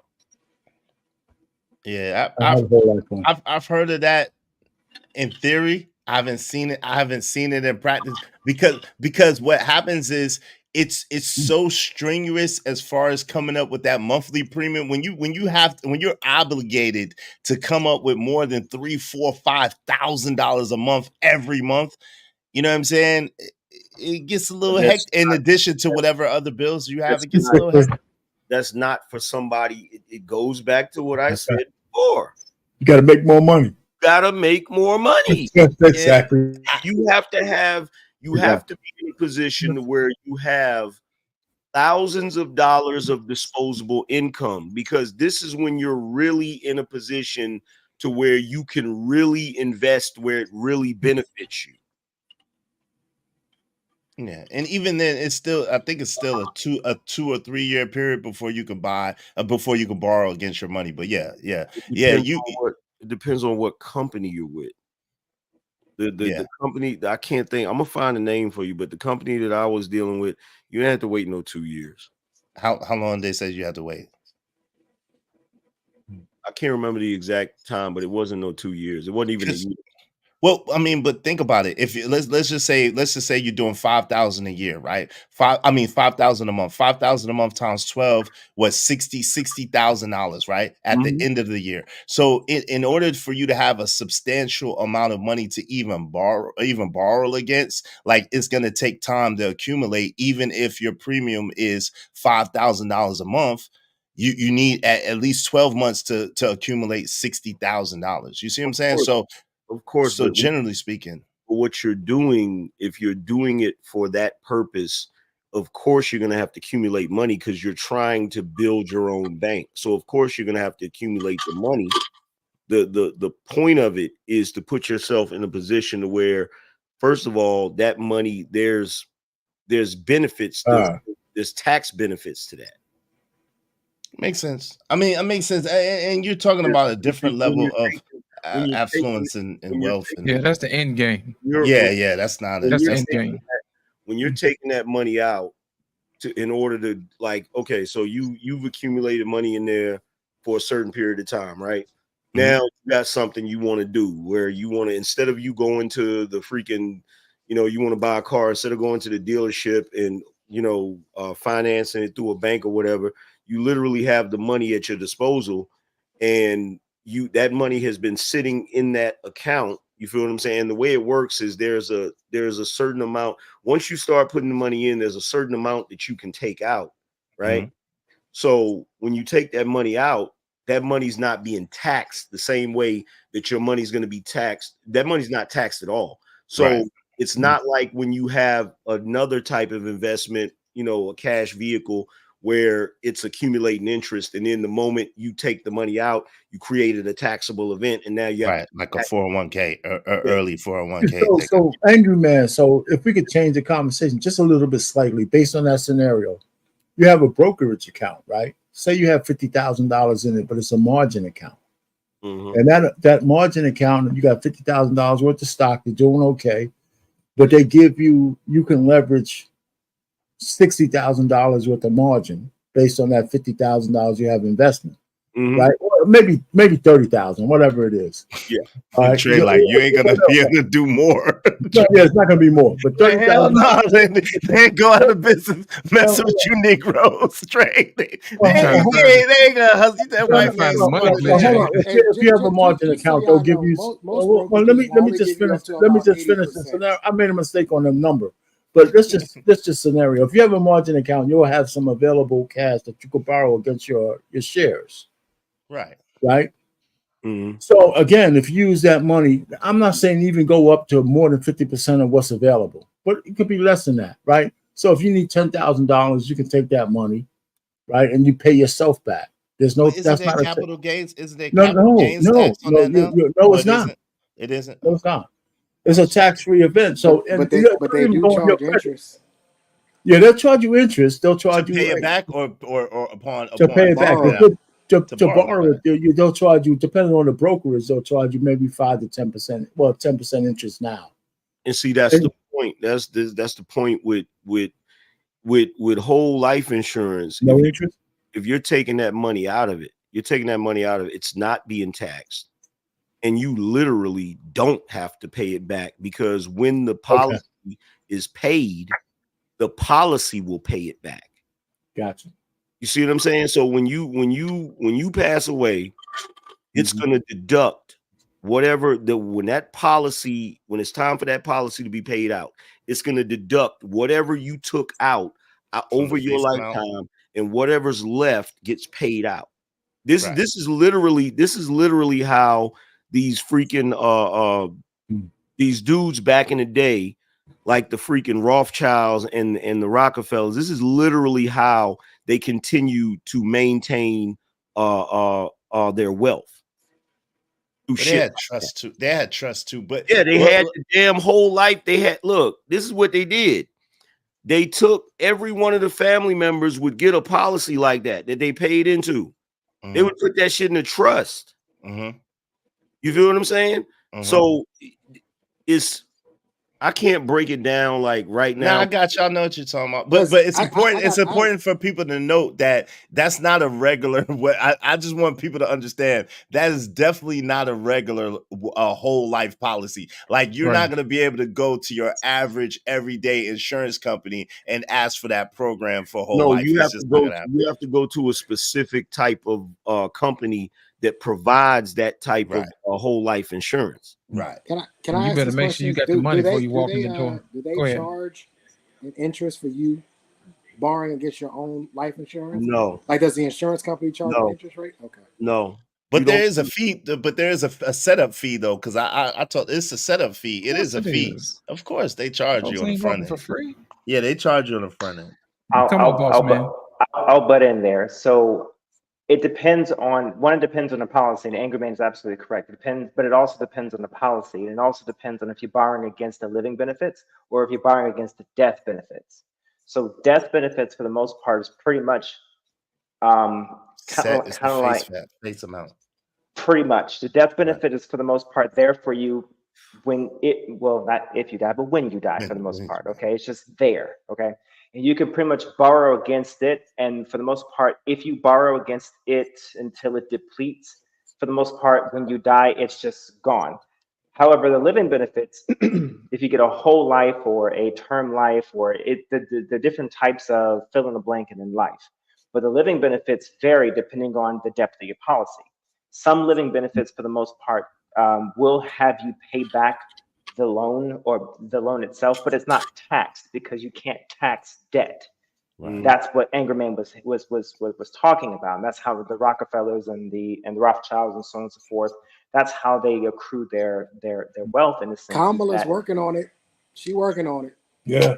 Well, that's unrealized. Well, hold on. That's unrealized gains. You're correct. Nope, in I'm that not talking that's about working unrealized on it. gains. I'm talking about debt. She working on it. Okay. If that's the case, then yes, you're correct. So yeah. So Angry Man's absolutely correct. There's a difference. And see, that's the part that I couldn't remember. There's what did you say? Not the death benefits, but the living benefits. Correct. They show you the schedule. Like the dude broke it down for me. I just amortized schedule. Yeah, because it's been forever. He showed me the schedule. It shows you how much money once you have paid in a certain amount. It shows you what you can take out. You feel what I'm saying? At that time, and it's not taxed. So he's 100% correct. And the other thing I want to ask you a question. Oh, Takey, let me ask you a question. How you feeling? I'm just smiling at my husband because he was in the kitchen. So he looked at me and he looked at me and gave me that look. I told him, just hold up for a minute. I'm trying to finish this up real quick. Yeah. I don't want you to think that you're feeling overwhelmed, because sometimes when we start talking about stuff like this, I look at the ladies and I'm like, man, what are y'all talking about? I still want you guys to participate as well too, because think about it, you guys are going to have to pass stuff like this on to your kids.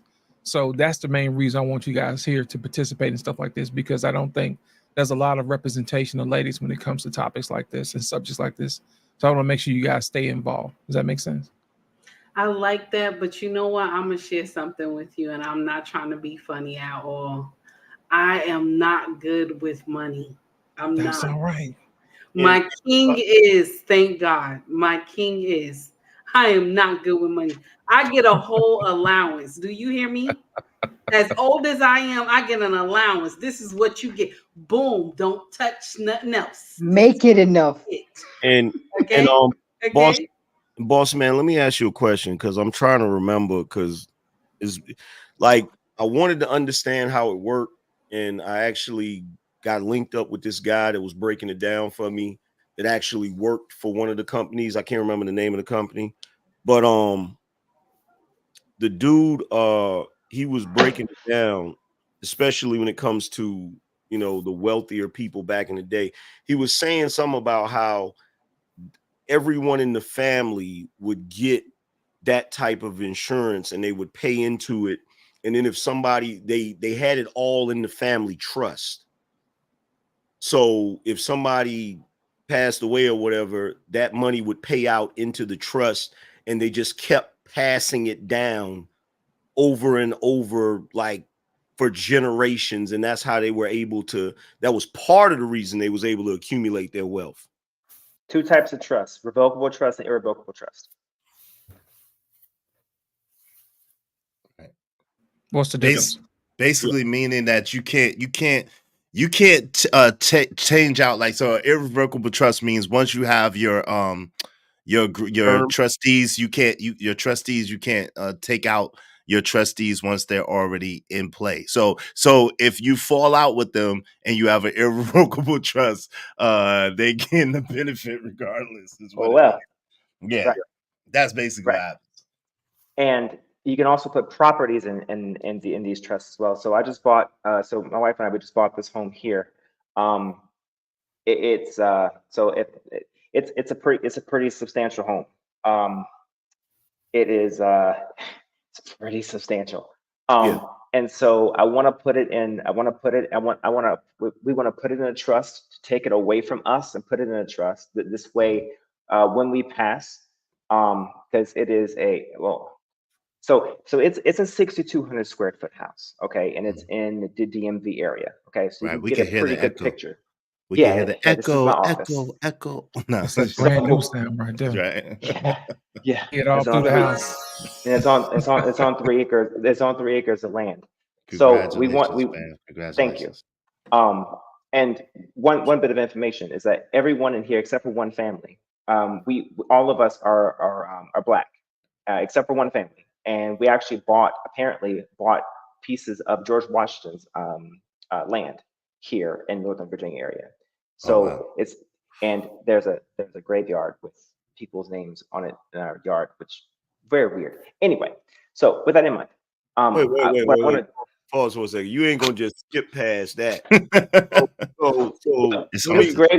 This graveyard man is like. Boss man think he's slick, bro. So let me ask you this question. Yeah.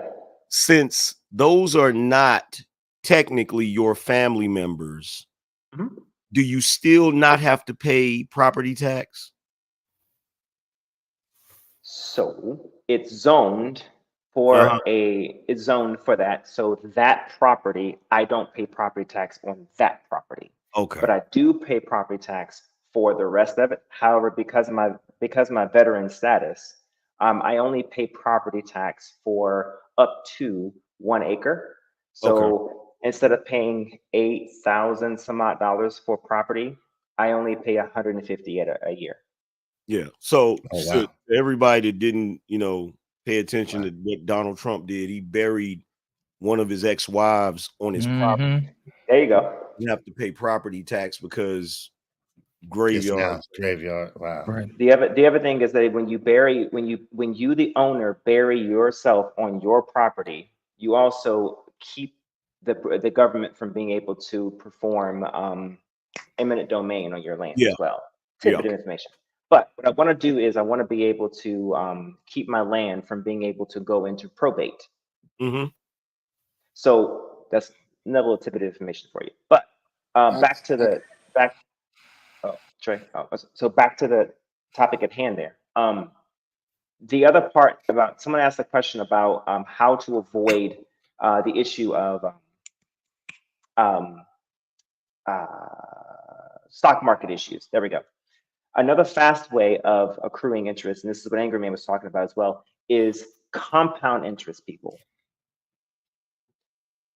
Index universal life insurance policies, or IULs. Annuities, talking about annuities and Not annuities. That's another one, but index universal life insurance policies, or IULs. So how they work, very shortly, is that basically the money you put in there is pretty much tax-free. Okay, you're putting your net money in there, not your gross. You're putting your net money in there, and you're only putting a certain amount of money in there. That way, it doesn't ever tax, right? Now you can borrow against it, like a life insurance policy. You can borrow against it if you want, but what happens is it compounds interests, or interest compounds. And what happens is you can set what index you want against whatever index you want in the stock market, or you can set an aggregate of how you want it to compound. So let's say you want to set it against a particular, let's say the NASDAQ. Let's just say you want to set it against the NASDAQ. And let's say the NASDAQ between this year and next year, let's just say. And let's say it goes on average between this time this year and this time next year, right? And let's say it goes up by, let's say 1 point or 2 points, right? Your compound interest is going to compound according to that index. Now, someone's going to ask, well, what if it goes down? Well, an IUL does not ever see decreases. It only realizes or recognizes increases. So if the stock market decreases, you don't lose anything. It stays exactly where it is. But if it realizes an increase, it will increase on a compound interest level. But doesn't your premium raise too? And say so wait. So okay, wait. So now I gotta ask you a question. Yeah, because it's something. Whatever you compound it. But Trey, no, hold on real quick. This is the thing, Trey. Like so you gotta understand, right? If you're not taxed on one end, right? And then you're not partaking in any of the loss, there's some way in which your money is escaping. Like that's just the way money works. No. Okay, wait. Help me. Okay, so help me understand. So you telling me hold on real quick. You telling me you pay a set premium every month, right? Correct. And it's set. Is it set for the lifetime of the policy, or is it a certain term? The lifetime of the policy. How you avoid taxes, because the money you're putting in is net, not gross. So how you avoid taxes is that you pay your policy premium, your amount that you're paying into it is below the threshold of how much they would hit for taxes. Yeah. But what if your profit? But if you make this profit, then doesn't that raise it above? Could that not raise it above the level? Well, what happened is that premium, because I see what you're saying. Once it raises above a certain amount, you would take that and you would split it into a new policy. Oh, okay. There it is. Okay. I can literally, that's the infinite money glitch right there. I can literally hear the gears. The moment you said that, I could literally hear the gears in Iz's brain turning. Like just because I'm gonna get a UI. I'm gonna get a UI. No, that's why I'm gonna go. Hey, listen, don't threaten me with no good time. Don't threaten me with getting no money. Hit me, Trey. Here's over there talking about some. Show me the money. All the time.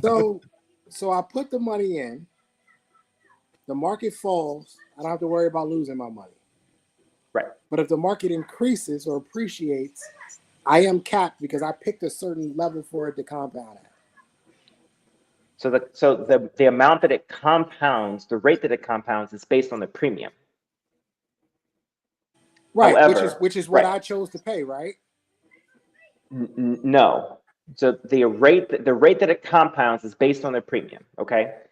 The increment of if it's going to increase or not is based on the stock market.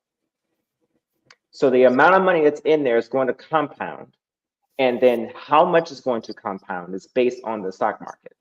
So is your premium based on the same thing as it would be in any other insurance policy, meaning your health, your age? You're constantly putting money in there. how much it compounds is based on the market. Does that make sense? No, I understand. But what is your premium based off of? Premium determined by then? Right. What's the determinant? Is it your age? They want to know if the premium is a flat rate. And is it your age? Okay. No. But is it Yes. based on your age, your gender, your you know what I'm saying, So- like a regular so- insurance so- policy? So age is a determining factor, but you can also base it on how much you make, based on and how much you want to deposit in there. But again, you can't put above a certain amount in there based relative on your income amount before you start triggering taxes. Wait a minute. Mm-hmm. Yes. But if it does, on, they just buy you another policy.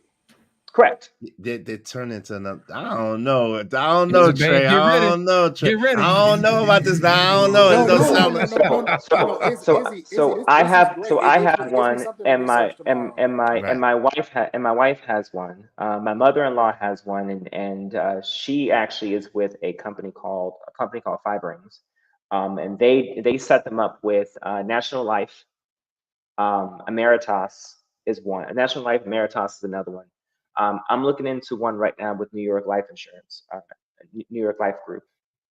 And well, basically, I mention this because I currently have a 401k. It's not appreciating as fast as I would like it to. I'm looking at CDs. I'm looking at other type of things like jumbo MMAs. I'm also looking at investing into treasury bonds. The problem with treasury bonds is that they don't appreciate fast enough. Of course Okay. not. That's They because we don't keep yield printing fast money. enough. Yeah. Exactly. So to me, it's just the fastest way for me to look at it. And of course, it's tied to a policy of a life insurance policy with living and death benefits.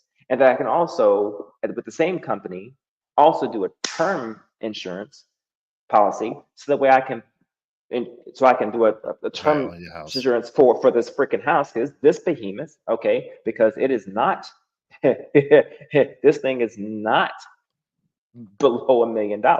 So I need a policy quickly. All right. So because I just got this thing.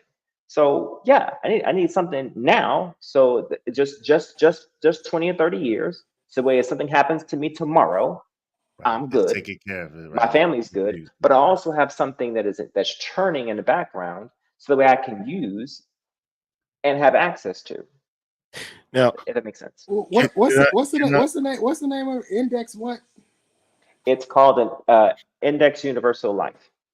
All right, I just gave me something to research. Or you can just call it an index account. Is what it's called. I just want to say this because our pain didn't confirm whether or not he voted for Joe Biden, but I think he did. No. Why would you think I did that? That's the point, man. Listen. Lit will you're not tell denying you guys that I've been against the Democrats for over a year. And all the shit that people are talking about now, I've been saying a year ago, and I got receipt.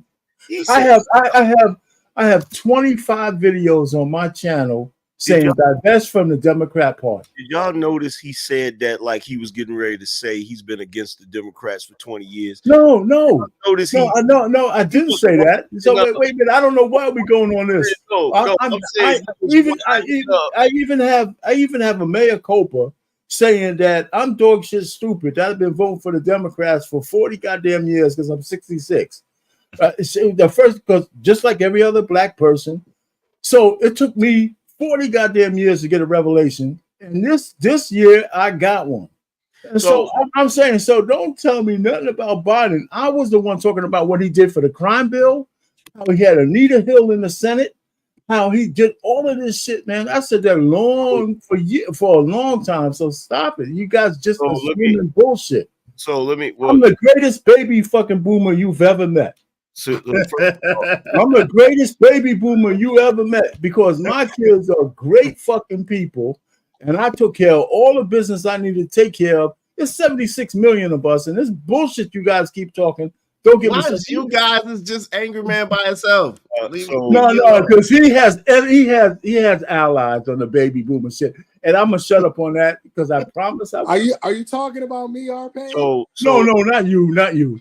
So I want to show you how a president being elected can be completely detrimental to your way of life, to everybody's way of life, right? Okay. So why are we on this today, though? Because you've been voting for the Democrats for 40 years, brother. Yeah, and I'm dog shit stupid. I admit that, and I'm not doing it no more. And I got a whole lot of receipts on my channel to say, you know what, mea culpa. I'm sorry for everybody I know in the history of mankind, and it's time for us to change. And I was the one on your channel who came up with my Django Calvinites, like the fucking DL Hoogies and all those kind of guys. who keep trying to get us to keep voting for them. So yeah, you know, I'll take a hit. I was a black guy from the old time. RP, what kind of stupid are you? Huh? I'm a super boomer, man. Based on what these guys are saying, I'm the greatest boomer that ever lived. So look, so when Joe Biden got in office, right, it was the most amazing thing I've ever seen in my life, right? Soon as he started signing those freaking executive orders, right after that, stock market plummeted, the crypto market plummeted. Yes, it did, Lord. Yes, it did, Lord. I lost a ton of money. Not to mention, oh, by the way, I not only hate Joe Biden, I hate Mark Zuckerberg too. He sucks. Because remember he rolled out that big announcement about Meta, right? Like Meta this and Meta, and everybody's like, Meta's gonna be the next best thing. I told you, AM. So I ran and invested in every company that was involved in Meta. You're just a little early. Don't worry. You're just a little early. That was some bullshit. So You're then about 10 years early. Don't worry about it. Exactly. So then, in addition to that, that's what made me back up on buying a freaking house, because I saw it coming around the corner with what we're seeing right now, which is ridiculous. And the reason why I'm giving, you know, I got love for R-Pain. I just like giving him a hard time because he's but that's what really annoys me. You feel what I'm saying? Especially with the boomers, not, you know, present company excluded, because y'all had it made when it come to house buying back in the day. I agree with that. I heard you. That's true. Yeah. So like, people don't realize that. Like, I've gotten into so many arguments with people, particularly black people, about presidents, and I'm trying to explain to them, like, a president can have an effect on every facet of your life if they get in there and start, you know, signing policies and doing dumb shit. Their policies and The politics. question is, why you always arguing with somebody about the president, though, sir? That's the true question. Because see, for me, like, I've spent most of my life, most of my young adult life, having to deal with messed up situations because of presidents. So with Bill Clinton, right? That's when I first started working. When Bill Clinton was in office, he did, I forgot what he did. I think it was NAFTA or something that he did. I had a union job and lost that freaking job because of that goofiness, right? So then you got George Bush Sr. You feel me? No, George Bush Jr. You got George Bush Jr. I'm pretty sure you all remember 9/11, right? You got that stupidity, right? So then you get Obama in there, and a lot of people try to act like Obama was so awesome. Like, a lot of people were struggling under Obama, and they pretend like they wasn't, right? You got the housing crash right before Obama got in there. And now you got Joe Biden, and the only president that I can say I prospered under was Trump. Yeah. Like, I literally went from earning a certain amount of money to earning 6 figures under him, and it continued to freaking grow until Joe Biden got in there, right? So yeah, every time somebody talks crazy about Donald Trump, I'm gonna snap the hell out, because I want him to make my pockets great again. And black people don't want niggas to be great, so they keep on wanting to freaking vote for these goofies. This is gonna mess up the economy. So, Angry Man, can I just say one thing? Let me just say one thing real quick. On Monday, I do a Monday show here, and maybe you should pop on my show 7:00 on Monday coming up, because the title is going to be, has the liberal or the conservative been, who has been more destructive to the Black community? Oh, that's the total, or that's the title, and I'm putting that shit together now. It probably could need some sharp edges, but that's what I'm working on. I got some. It's gonna be a quick show. Well, we could talk about it, because I think we have a battle of ideologies coming up for November 5th, and so many people are blind to 4 more years of what's going on now is going to be really, really destructive if we don't get these assholes out of office. So so that's what I want to talk about next Monday, and people could add their knowledge and shit to that, make it a greater show. Then maybe I can put it together. But I got some shit for that show.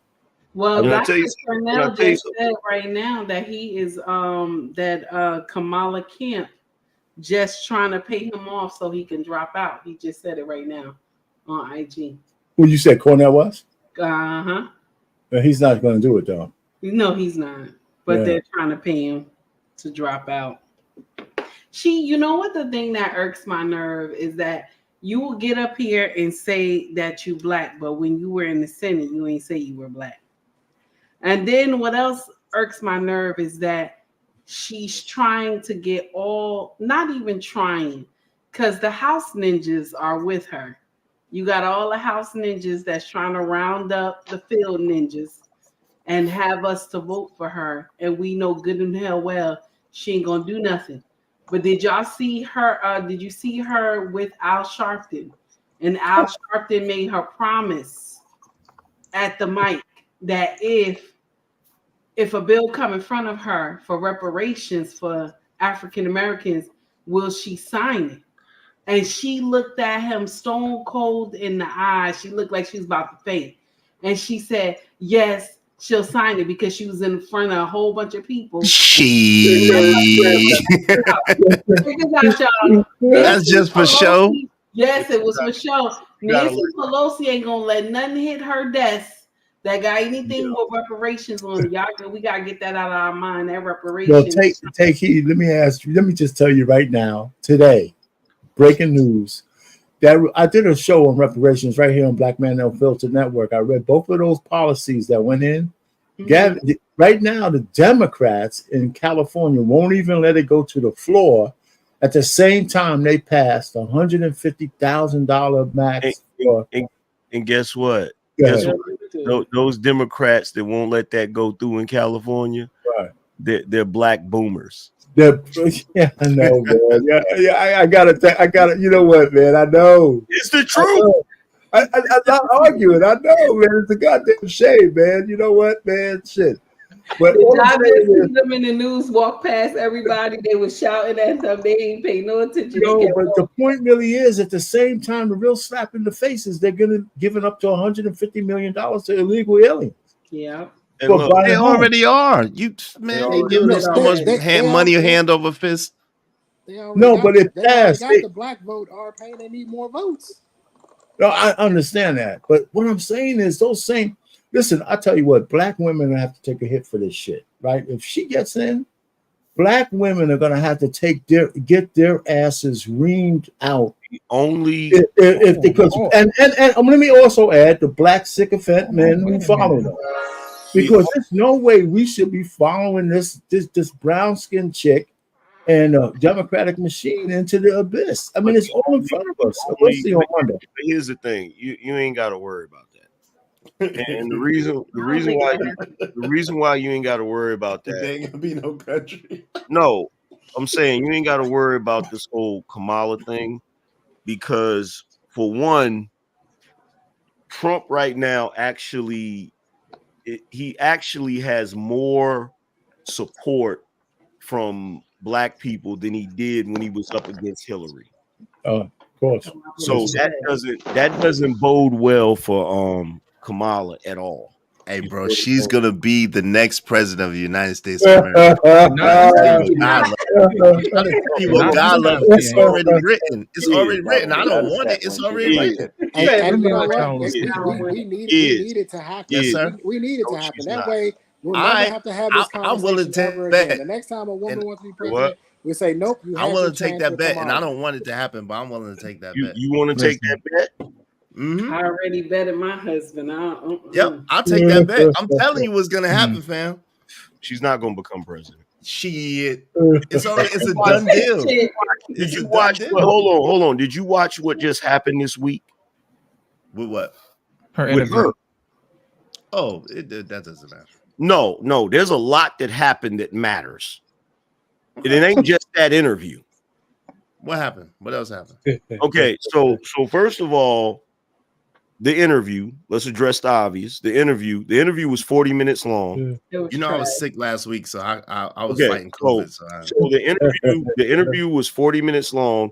They only used 18 minutes of it, and the 18 minutes was horrible. So you know the rest of it was horrible. So now people are out here screaming they want the rest of the footage, right? We want the Schneider cut. They want the Schneider cut. Right? You got that going on, right? Then on top of that, you got a couple other indicators. Even though she had that concert of a Democratic National Convention, she didn't get no type of bump from that convention. Usually Democrats will get a bump from their convention. They'll go up a little bit in the polls. Like Hillary. You know what else happened this week, Anger Man? What? Niggas done got student loan forgiveness to the tune of hundreds of thousands of dollars. It don't matter. That's my point. What you're watching her do is desperation. Of course. The problem is the people that she needs to be on her side, she's pissed off irreparably. Like she's not going to be able to. The biggest thing that she did this past week, right? She pissed off the Gold Star families, like literally pissed them all off. Yeah. That's a wrap. That right there was the nail in the coffin for her. How did she do that? What did she do? So basically, these are the 13 soldiers that lost their life in the Afghanistan pullout, right? Yeah, may God rest her soul. So she and Joe Biden was invited to go to Arlington Cemetery. They didn't go. Biden was on the beach. She was campaigning or whatever. Trump showed up. So she decides to go to Twitter and try to perpetuate this lie that Trump was trying to use it for for publicity stunt, yeah. and claim that a fight broke out or some crazy shit. So when she did that, the post on Twitter got, like, when I was doing it on my show, it was at 72 million views. And none of the comments were positive. All of the comments was like wild stuff, like, we hope you die. And like, it was crazy. Like, so you got to think that's 70 something. Matter of fact, I'm going to tell you how many people have looked at that post now. Hold on. Let me update it real quick. And the show was good, by the way, sir. I love the show. Appreciate it. It's at 98 million views right now. It's a wrap for her. It's a wrap. It's a wrap. The only way, and I'm not gonna say it, but the only way that she would end up being president is they're gonna have to try to pull another spirit bomb. And I don't think it's gonna work this time. I don't think it's gonna work this time. And the reason why I say that is because there's a bunch of things that's been done. There's a bunch of things that's been done. So we're going to see how it play out. But that's the point, bro. Listen, that's the point, bro. We already know. Listen, when these people play for keeps, they don't play for nothing. They already circumvented the whole democratic process with the Democratic National Convention, right? They already put her in place. For whatever reason, they got her there, right? It went from she had no approval rating to now she's the best thing since the Mona Lisa and sliced bread. And Eve, everybody's behind her. Now, what I'm gonna tell you is what's gonna happen. I'm telling you, The Obamas, being that they're behind her with their good talking selves, watch her speeches are about to get an epic level boost. No, they're not. Her they're presence. not. Okay, Yes, look, was she gonna have them Ghost Riders in the air? Wait, hold on, real quick. She about to have Obama Cyrano in her ear. Bro, listen to me. Listen to me. This is the part you're not getting about this. She is inept. I wouldn't care if God wrote her speech. Oh shoot. She's gonna deliver it goofy. Okay. So number one, and I told you my theory of them having her as the fall guy for the Democrats. I told you that theory, right? Yeah, you did. So here's the thing, right? The problem is any type of boost that she got because she's identifying as a black woman and she's not the Walking Dead like Joe Biden is over. And you still haven't got to the debate. It's done. And then on top, that was the other thing that happened. She got into an argument. She got into an argument with ABC about the rules of the debate. And they pretty much told her, nah, these are the rules. This is what it's going to be. And I'm telling you right now, I'm watching everybody shift. CNN, not CNN, but CNN. It was CNN. They've been asking her questions. And I'm sitting back looking at like, wait a minute, y'all acting like y'all ain't on her side no more. The New York Times came out with an article talking about her in a negative way. Another media outlet, they're starting to turn on her. So I'm sitting back looking at it like, I don't think it's going to play out the way most people think it's going to play out, because the only people that she really has for support really is the boule, is the older black women that are going to vote Democrat anyway, right? Feminist. The younger liberal black men that have been emasculated. Yep. Because there's a whole slew of young black women that's like, nah, we're not voting for her. And then you got to also think about the fact, like right now the polling is showing that Trump is like up by like 10 points now, right? Mm-hmm. The problem with that is Trump's polling is never accurate.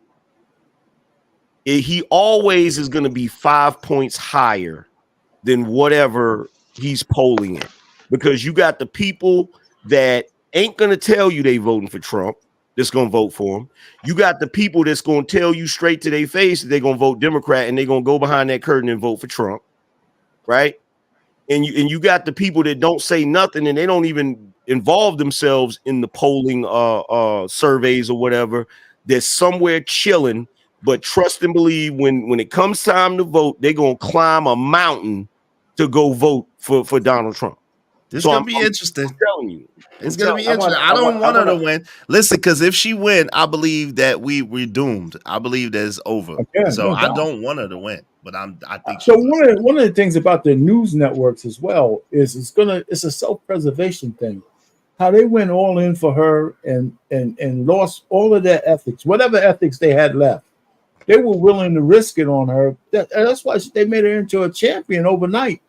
And even the news media is still, and that's why some of them are starting to pull back. Yeah, that right there is an indication of something. If you see them starting to pull back, because like I said, when Biden first dropped out and they decided to put Kamala up there, right?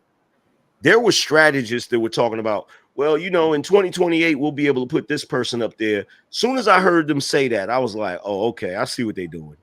They trying to use her as they don't want to put their best candidate against Trump because they don't believe that they're going to be able to beat Trump. That's what that is. And here's the crazy thing about Kamala, right? It doesn't really matter what you do. It doesn't matter how much you jazz it up. She's not likable. She's not likable, and she sucks at. And that laugh. Yeah, it's terrible. Like, and like I said, let her laugh. She had her Michael Dukakis moment when she put that dumbass tweet out, and I guarantee you, like that right there was that was her doom right there. When She I could saw have just the numbers, kept quiet. Talking about she put garlic in the greens. No, but why she she shaking the black though. tub? But In the she tub. black Even though. Brace though. I Even put if Brace garlic in though, my don't put greens. no damn garlic in no greens. I put garlic in my greens. Tell her sis and Brace. I don't put. I'm Italian and I don't put garlic in my greens. Oh my God. Jersey girl. No, it was the bathtub that got her. It was the I told bathtub. I told you what the ultimate test is as far as that whole ethnicity thing. We need to hear her say nigga. One time. Oh no. Just one time. She needs to say it. It's over. She needs to She say gonna it. fuck that up. She gonna mess that up too. Now I don't know about the chilies and stuff like that. I mean, that's the Indian side of things. But yeah, you gotta put garlic in the greens, man. That Come is on, now. hilarious. All right, now You know what? I think a lot of people are waking up to a lot of the BS that the Democratic Party is doing. And I found a video from one of my favorite presidents that I'd like to share with you guys. And if you don't mind, I'd like to bring him up so y'all can see exactly what I'm talking about. Where is he? Jesus Christ. What? Yeah, that's like a cackle. That's a cackle. that's a cackle. That's a Did you hear the story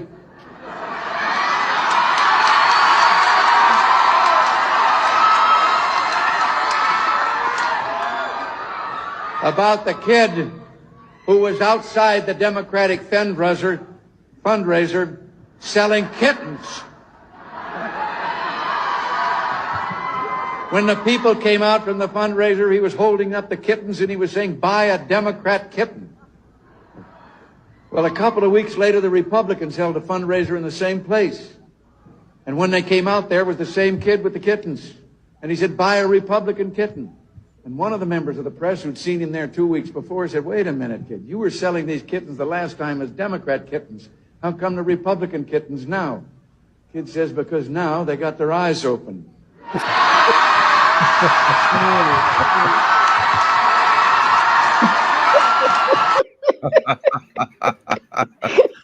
Our pain, That don't was feel good. bad. Don't feel bad, bro. There's a lot of people coming in there, man. And Their by eyes the way, are starting to open up. R-Pain, you might remember. I thought the Academy Award missed a big opportunity to roll out a life-size Oscar for what he did for the 8 years he was president. For the best performance ever. You know, let's be giving you this Oscar. I thought they really blew it because that would have been a real funny joke. You know, so, I mean, he wasn't, you know, but well, look, here's the He thing. wasn't a good president, though. Here's the thing, right? They said that most of the time the Democratic the debates between the presidential candidates doesn't really matter. They said the only time it has ever mattered in the history of the United States is Reagan versus Carter and Biden versus Trump, which I find to be interesting because there's a lot of parallel between Joe Biden and Jimmy Carter. And then there's a lot of parallel between Trump and Reagan. Trump isn't as well spoken as Reagan, but he has the same type of arrogance. Yeah. You feel what I'm saying? True. So like we're gonna see if like I said, I think Kamala is gonna pull out of the debate at the last minute. I think she's gonna try to avoid it. That's what I think. It's next Tuesday, guys. Are we gonna watch it live on live? Oh yeah, I'm watching it live. I will. It's gonna be like a pay-per-view fight. You kidding me? Interesting. So I want to throw a wrench. I want to throw a wrench in here really quick. So Trump's mentioned that he had a right to interfere with the election. What are your thoughts, Anchorman? When did he say that? When? So he had an interview where he said that he was indicted, and he was indicted because he interfered with the election, and he said that he had a right to do so. What are your thoughts? Well, that's another Trumpism. Right. That's him not picking his words better. Because I guarantee you what he meant was it was some funny business going on. And as the presidential candidate, as the incumbent presidential candidate, he had a right to look into it. He had the right to challenge it. Yeah. Okay. He was disputing it. Now, currently, currently he is currently under. He has a case, a federal case right now. Yeah. With, hang on, what's his name?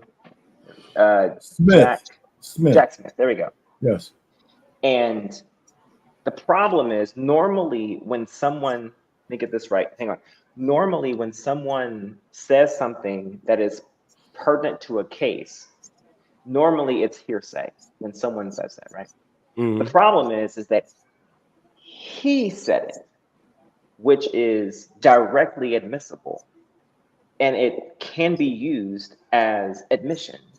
They can try. To the very case that then Jack Smith has now filed I'm going to botch this, but a subsequent indictment. Yeah, right. but here's where for this very thing. But here's where the problem comes in, right? And I discussed this before. You had the you have the New York case, right? Yes. The New York case, the sentencing for the New York case has been delayed, right? Oh, they delayed it? Yeah, they delayed it. They're going to delay it past. They delayed the sentencing. Yes. Yeah, and the reason why is because of the Supreme Court case decision of the immunity, right? Correct. Here's the funny thing, and I said this to everybody: they're not supposed to be prosecuting him in the first place. He's a former president. They're not supposed to be prosecuting him. The ones that are prosecuting him at the state level, they're not supposed to be doing that. And so when the Supreme Court comes down with that decision, I'm not surprised because he's a freaking president, right? So when you look at what's going on right now, he was the president, and now he's currently the presidential candidate, right? So right now, anybody that is prosecuting him, indicting him, or trying to bring charges against him, he can literally go to his lawyers, and his lawyers can try to bring a federal case against the people that are going against him, saying that what they're doing is unconstitutional.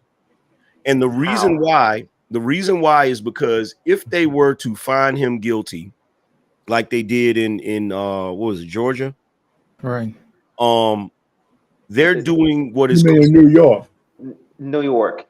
Was it New York? Guilty. New York. They haven't found him guilty. Yeah, New York. Okay, it was yeah, they didn't have the case in Georgia. My bad. Okay. So them finding him guilty, his lawyers can actually file a case and say that he's that they're causing irreparable harm, right? Which basically means that by them prosecuting him, it's unconstitutional. Even if he's found guilty and he files an appeal years later, it has still caused irreparable harm to the presidency, because the presidency is not a person. The presidency is an office. You feel what I'm saying? The presidency is a symbol. So by them prosecuting him, what they're basically doing, or could possibly do, is interfere with the election. Because the argument that they could raise is that if he loses the election, right, he can bring the argument that the only reason he lost the election was because of all of these Democrats prosecuting him, and it changed public opinion. You feel what I'm saying? Trust and believe. He has legal precedents to go after them, because you got to keep in mind, they've never done this to a president before. This has never happened in the history, as far as I know. They've never done this to a president. They never done. No. Okay, so I'm gonna play devil's advocate for a second.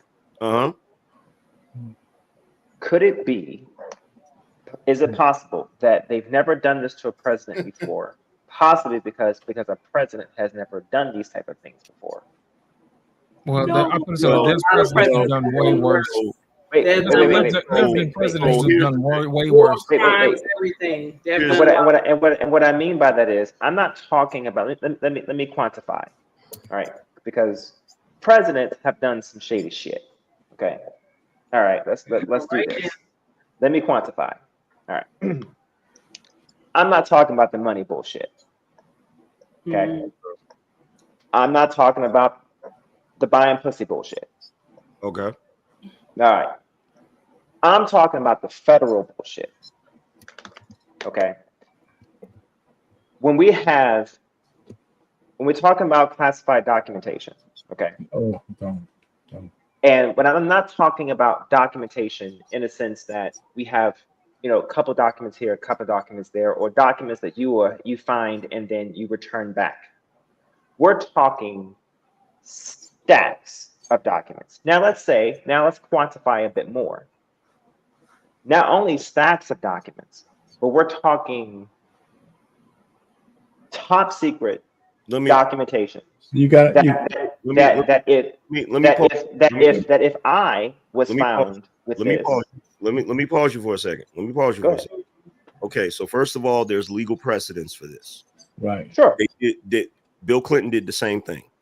Sure. Yes. Now, when Bill Clinton did this is where the legal precedence came about, where they said, as president, he has the ability to declassify any classified documents, which means anything that he takes, he can keep. Not to mention the fact, Joe Biden had countless documents spread across numerous homes. Yes, right. They said that first thing they said was they don't think he did it on purpose, which was ridiculous. Then they also said that he was not fit to stand trial. Yeah, he forgot that he had the documents. But he's still fit to be president. See, here's the problem with this, right? Here's the problem. The problem with this is, and I get what you're saying, they've never done this to a president because a president has never done this before. That right there, that right there is Watergate anybody? That right Watergate there, anybody? That right there. There's more, but hold on. Go ahead. That right there is shaky. And the reason why it's shaky is because in the United States of America, prosecutors can indict a ham sandwich. You can indict somebody for whatever. If you look long enough, you can find something to try to charge someone with. The problem with this whole situation is that they've made new rules for Donald Trump, and he's not enjoying the immunity that every other president before him has enjoyed. And so, Angry Man, let me just say this. The point is that the Democrats have broken the seal that was a gentleman agreement between all presidents for the beginning of the time. The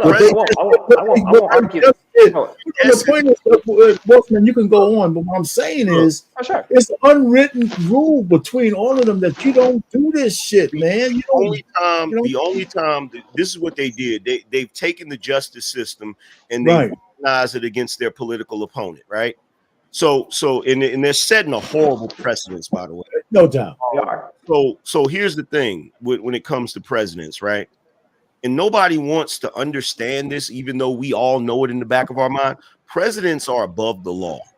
The only time you see a president prosecuted is on a movie. That's the only time you're gonna see a president held accountable for anything that he really does is on a damn movie. Okay, you're not gonna see presidents be held accountable for anything that they're doing. The only time you see that is when you have a Donald Trump who is going against the grain, and they want to get him out of there because he's throwing a monkey wrench in whatever plans they got. Miss Jenny, you want to chime in? Sure. Yeah, I mean, I guess to go back a little bit to when we were talking about Kamala, the only way I foresee her getting elected is the same way that Biden got elected, which is by cheating. So everything fair and square. That's what's gonna happen. Yeah, and so I mean, at the end of the day, people keep talking about, oh, we have to make sure we get out and vote, and let's not get too comfortable with the polls. But it's like it really doesn't matter because, as far as I'm concerned, Trump won the last time, and so unless we have gotten to the bottom of the issue, which is the electronic voting machines and people playing with the votes, then it doesn't matter if everybody literally voted for Trump. Well, a lot of states have implemented a lot of different things. Not all of them, but a lot of the key battleground states, they've implemented things like, for instance, with the mail-in ballots. They now have this process where the ballot has to be put inside of a sealed envelope, and then that envelope is put into an envelope. So if they get the ballot and that inner envelope is not sealed, it doesn't count. Like Virginia's like that. You got that. Wait a minute. When they start? No, New Jersey been doing that. Jersey been doing that. Some of them wasn't doing it. Some of them weren't doing it. Some weren't doing Oh, it. That's the problem. God. Some weren't doing it. So they have that. Then they have some other things going on in Arizona with the voting machines. Like the one that I see that's problematic is Georgia. Michigan.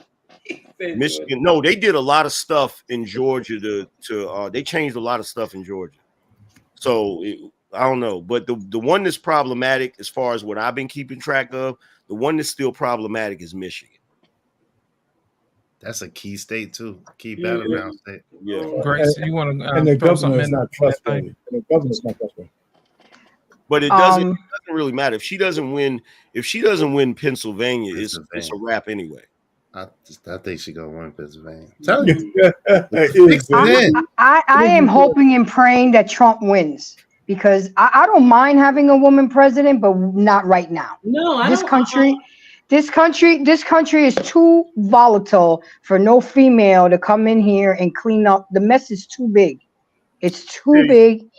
And I hope that all these rednecks from these woodworks in Georgia, all these people in hospice get up and vote the KKK. I'll be right next to a Klansman voting with him. And I hope they all come out and vote because we cannot afford to have Camilla in office. And I'll admit to y'all, this is the first time that I'm voting Republican because I made the mistake of voting with feelings versus facts with Obama, and I'm not doing that again. Well, I don't care how much hate y'all throw on me. I have always voted Democrat, but I won't be doing that shit this year. Well, I know that's right. That shit this year, but I have always voted Democrat, so I don't give a fuck what none of y'all say to me. Shit. I don't give two shits what none of y'all say to me. Okay, I already been throwing fire from my channel on her ass. So I'm sorry. I don't want to see a president. I don't care what you said. I don't care how much credentials she got and shit. I don't want to see her ass up there. And need to be Incredible Hulk up in that bitch. I'm sorry. That's it. I'm done. Well, here's the Grace, other before thing. you go, Curry, I'm gonna let you in on a secret. It wasn't the Republicans who had the KKK; it was the Democrats. So be careful what you say. And that's Well, you're right. Here's the other thing that people aren't weighing into it. It's kind of like a double-edged sword, right? The pandemic got rid of a lot of Democrat voters. Nobody thinks about that. Like you have, when you look at the pendulum swaying because of the black vote, you lost a lot of Democratic black voters. Those older voters that's only gonna vote Democrat, they don't care about nothing else. You lost them during the pandemic. Man, them I people don't know about that. I have to challenge that a little bit because what really people, me working in the healthcare out here in Jersey, the people who really passed away was because of those ventilators. So either you was a Republican or a Democrat. See, people don't want to tell that. They really passed away because of those ventilators. Well, yeah, but see the problem. Because right now, when you get COVID right now, you know what happens? They just put you in a room, okay? Just a room with some still air, and you sit there for 7 days, and then after the 7 days, you go home. Yeah, but it doesn't matter if it's black or white. That's what I'm saying. It doesn't matter, but I'm saying that either you be Dem or you be Republican. It doesn't. What really took people out was those ventilators. But what I'm saying is, there's more white people than black people. The Republicans can afford to lose white people. The Democrats can't afford to lose black voters. But isn't there a lot more older white Republicans than there are older black Democrats? Yes. Okay, so I would say that they probably lost a lot of. They lost a lot too on that side. A lot too. But the problem, y'all not getting how many white Well, people. no. I want you to explain. I want you to clarify. Okay, I'm sorry. So if you lose a large number of older white Republicans, and you also lose a large number of older black Democrats, right? True enough, they lost the white Republicans, but that loss is not going to be as bad as the they can afford it. Democrats. They can. You're saying that they can afford it. We could. The reason they can afford it is because you're having black men vote Republican at a higher rate now. So they're losing black older Democrat voters, but they're gaining new black Republican voters. See what I'm saying? While they're still retaining the white Republican voters that are still here. You see what I'm saying? Yeah. And it matters most in the swing states as well. Yeah. And those swing states have larger black populations. Oh, and then on top of that, he just gained the majority of RFK's voters. Absolutely. Speaking of that, do you think, Angry Man, that he's actually? This is my thought. I think he's actually going to end up replacing JD Vance with RFK. He should. No, he shouldn't. He shouldn't.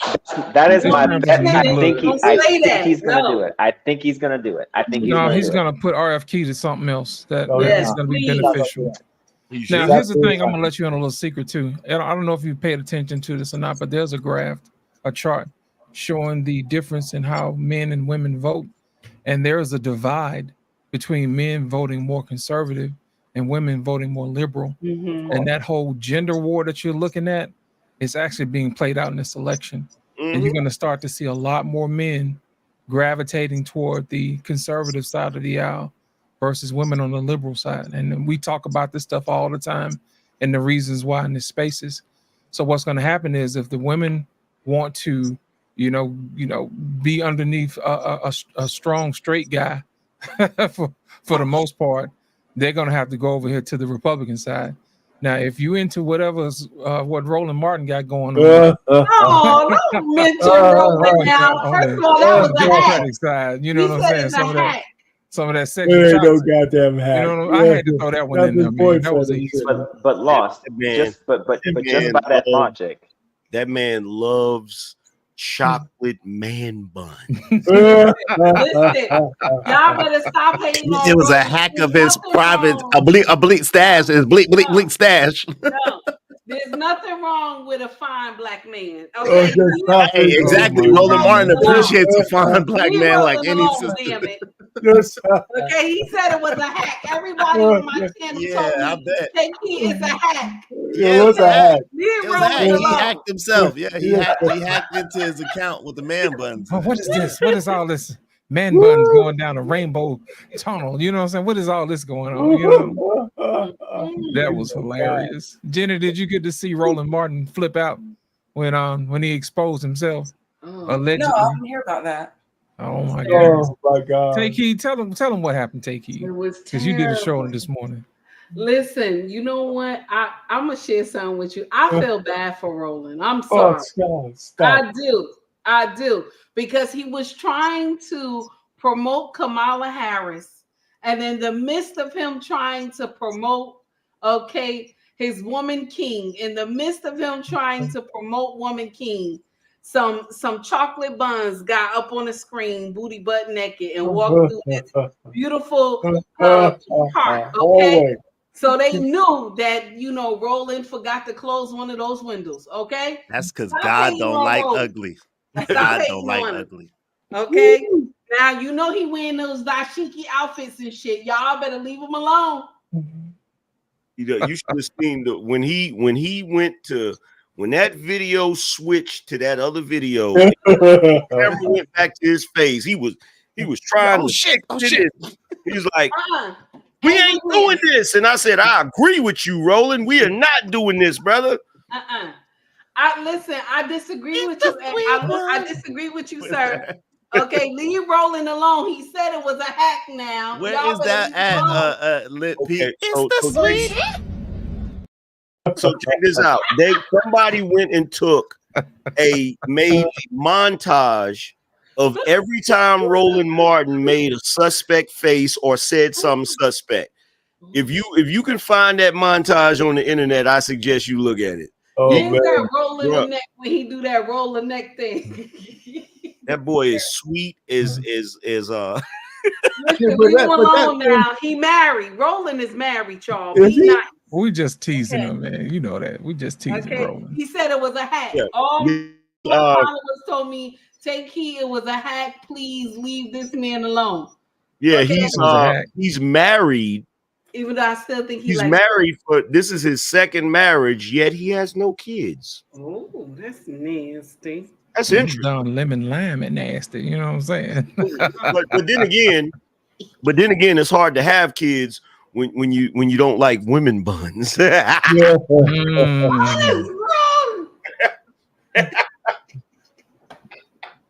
Hey, listen, man, it's no coming back. Not right. He ain't right. It's no coming back from that, man. But you know what? But again, it's just indicative that the liberals on the Democratic side, they don't put no masculine men up. They got a whole cadre of guys who are effeminate, man. From Cory Booker to Vance Jones to Don Lemon to all these guys, man, they all have a little hint of mint in them, and some are all the way gone and shit. I found a video of that dude, the other one that's on CNN. I can't think of his name. The dude, he got a beard, he got a bald head. What's that black dude's name? I don't know. Found a video of him crying on camera. Yeah, who's man. Not Van Jones, the other one. He always crying. Like I got a video of a show where at the convention they had a whole bunch of white women trying to redefine what a masculine man is. They put up Walsh and Cory Booker, and this is how the new masculine man, guys weeping and shit. They said, "Oh, look at Walsh's son. He was so filled with emotion at the thing. He's crying like some kind of goddamn banshee and shit." I'm saying, wait a minute. Van Jones, that day that Biden got elected, right? He need his ass whooped for the way he was up there crying. I thought I was looking at Steven from Django. He was Steven. Blubbering and shit. I can tell my kids that America's safe now. And okay, guys. I mean, come on. Oh my God. You gotta do what you gotta do, man. When they put that money in your pocket, you got to dance. You got to dance. You already know it. That's exactly what happened. When you take that money, you got to do what you got to do. So you saying when he saw everybody on the internet criticizing him, he was sitting at home like Dave Chappelle on that skit with Oprah where he had the money and he was just sitting there.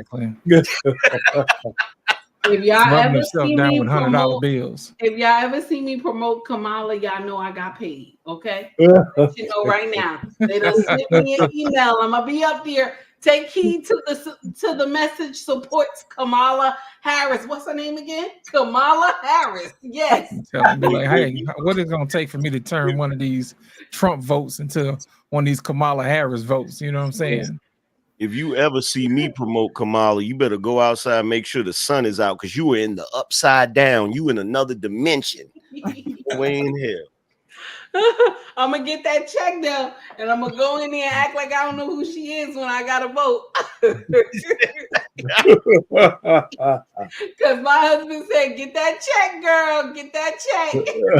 You gonna run off on the plug?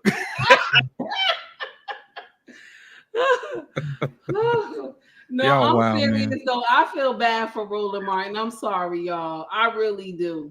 I do.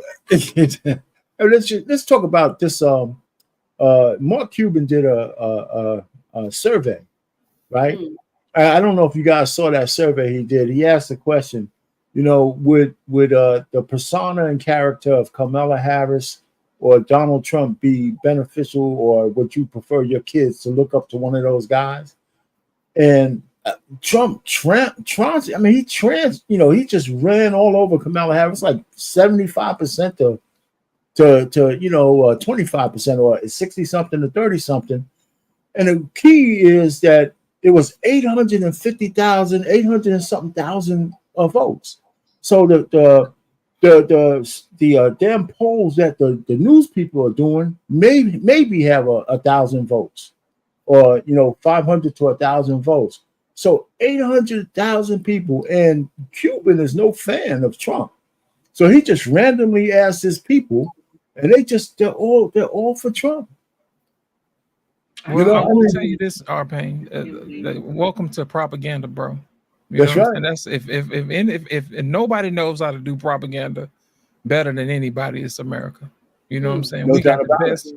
We got the best propaganda machine in the business. Absolutely. Think about it. This woman lost to Joe Biden handily the first time. True. And you mean to tell me overnight everybody's all in love with her? All of a sudden, Joe Biden was losing to Donald Trump, and overnight now she's the presumptive leader. She's leading Trump now. You got to find out where you get your stuff from, man. I tell everybody, man, each one of these news sites lean a certain particular way. It's very rare that you'll get someone that calls it down the middle. If you do, stick with them, because they're going to tell you the truth. You start dealing with some of these other people that leans to the left or leans to the right, they're not exactly going to tell you that, because they got a constituency. They got to sell commercials too. That's just the nature of the business, y'all. You know what I'm saying? So pay attention to what's being advertised to you, as always. I'm pretty sure some of y'all got a commercial while we've been watching. As a matter of fact, while I'm here, hit the like button, subscribe, run it through the Cash App. You know what I'm saying? Hit the super chat if you're enjoying the show. But like I said earlier, it's all about the money, man. We talked about that earlier yesterday on Humble Dad Show. It's all about the money. Follow the money, find out who's doing what, and that'll lead you to what we was talking about earlier about investing. That's all that plays into it. Whatever you use a lot, just get some stock in that, and that'll help you out, because every time you buy something, you put a little bit of money back in your pocket. I remember a millionaire told me a long time ago, he said, I'll never do business with somebody I can't get a piece of that dollar from back, for doing business with them. And that's real talk. So if you can't get money back from somebody you're doing business with, you probably shouldn't be doing business with them anyway. We're going to wrap the show up. Arpain, did you want to add anything? Final thought? I just got one more thing we didn't bring up. That Kamala Harris and her regime want to tax unrealized gains. Yeah, man, I saw that. And nobody's taught. I mean, that's huge. That went over a lot of people's heads. That's just going because a lot of people. Go ahead. Go ahead. I want you to go explain to everybody what that is. Well, the point I'm trying to say is the reason why it's going over so many people's heads is because it's indicative that not enough people invest money. Right. So if I have $2,000 and I make it, and I realize 100% gain, now it's $4,000. They're saying whether I sell or not, they want to tax that $2,000 worth of profits.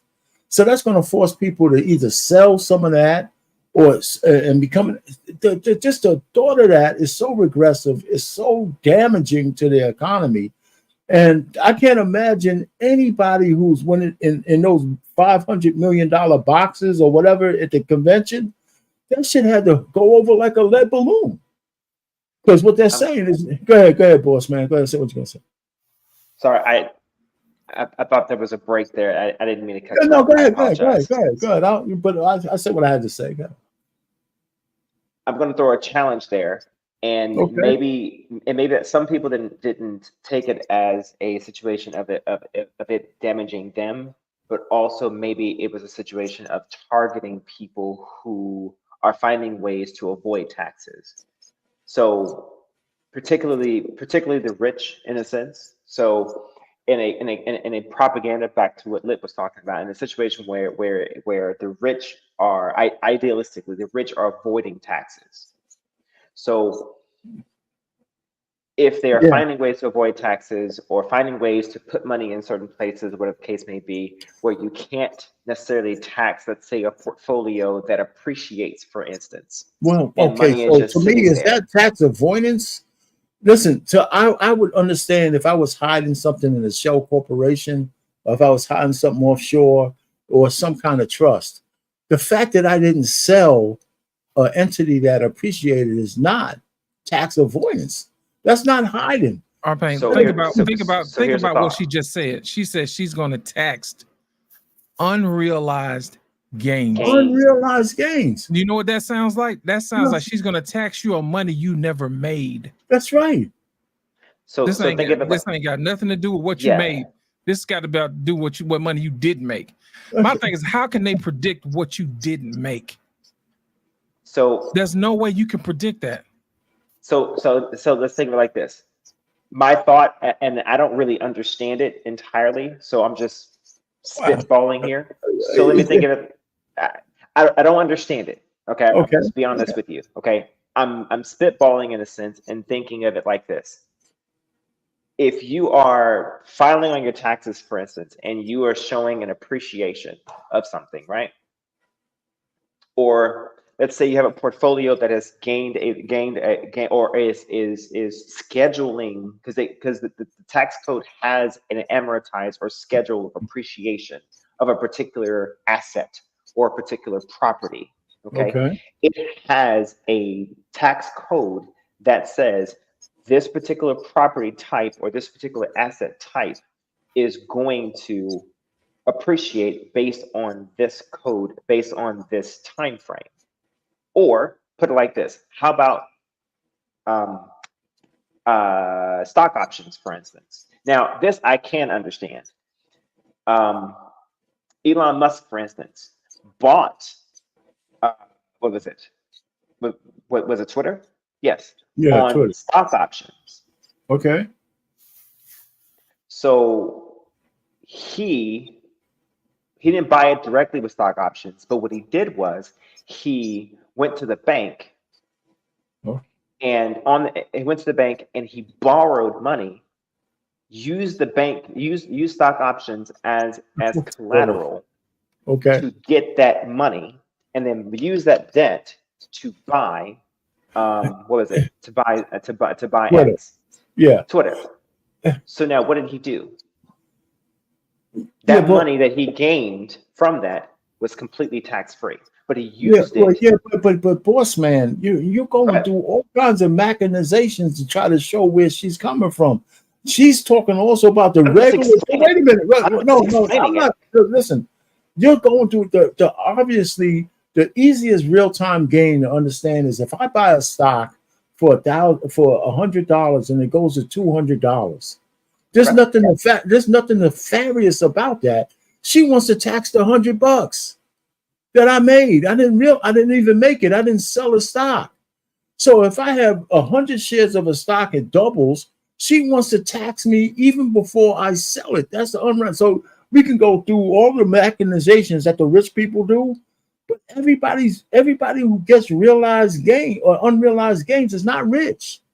You're actually currently taxed on I'm not. If I buy a stock and it doubles, if I don't sell it, I don't get taxed until I sell it. You have to report. No, you only report what you sell. On that Schedule B, right? If I have a stock, I only report the things that I sell. Okay, my CPA asks me every year that I invest in anything. Yeah, and that's right. Then he asks you, did you sell it? So you could make a ledger of what you own. You could make a ledger of what you own, but the only thing that needs to be reported is what you sell. That too. Did you make a gain or did you make a loss? And that realizes the sell. So if you make a gain and you sell it, you realize the gain. You're pushing the liability out from year to year. But now learn me something, because now I'm learning here. What's the point of reporting the gain if there's nothing to be taxed on it? What's the point of reporting the gain? What I'm saying is, if I have 10 stocks, and when I put my schedule, I think Schedule B in, I only put the stocks when I buy a stock, right? If I don't sell it in the year that I'm taxed, I don't report that I own it. I only report it if I sold that stock in that year. So if I made a profit, then the profit is taxable. If I had a loss, then the loss I could write off up to $3,000 every year. Right? That's still the same. So the truth of the matter is something as simple as, so if I don't sell it at all, and if I made $100,000 on a stock portfolio, if it appreciated $100,000 and I didn't sell anything, I don't get taxed until I take a profit. That's the difference between realized and unrealized gains. Got it. So she wants to hit you whether you sell or not. That will be devastating to the investor market. I don't care what level you're at. Right? So, I mean, I'm telling you, in other words, Big Sugar coming for her money. Listen, if you had a house, even if you're, and I don't know how deep this is going, but if your house appreciates from $1 million to $2 million, and she comes to boss man and say, shit, you know what? We appraised your house at $2 million, even though you bought it for $1,000. And I want you to pay me taxes on the equity. That shit would devastate you if you're not selling your house. You got to come up with that money. So you either got to take some kind of loan to pay your taxes on the fact that your house appreciated. You don't have to do that unless you're selling your crib. Well, if you take out a loan, if you take out a loan, the clock is ticking. Think about it. What RP just said. If you take out a loan, to do that is crazy. Think about it. If you take out a loan to pay your taxes, the clock is now ticking. That's right. It wasn't a clock ticking before. So I don't know if I got through to you. I'm saying it makes sense.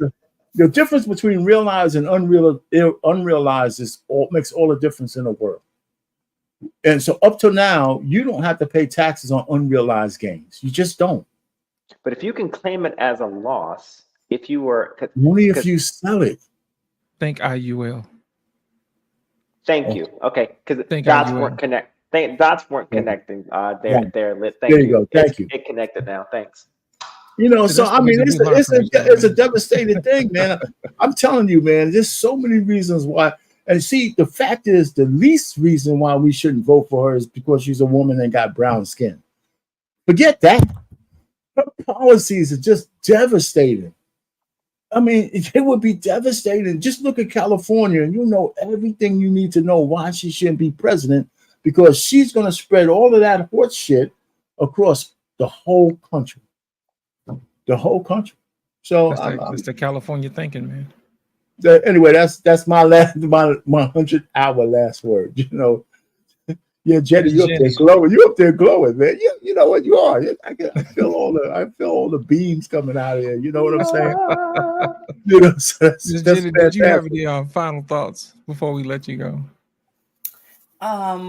Well, I didn't have a lot to contribute this evening because I was definitely out of my wheelhouse, but I definitely gleaned a lot of information. So I hope the chat was listening as much as I was trying to, because there was a lot of good information that was being spread.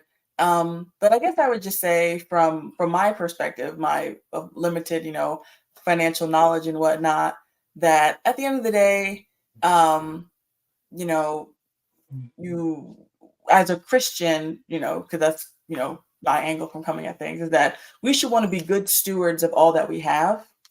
And that our finances are our responsibility. I've been watching a lot of videos lately about weight loss, even though I'm not really in a season of my life where I'm trying to lose weight. I just find them interesting.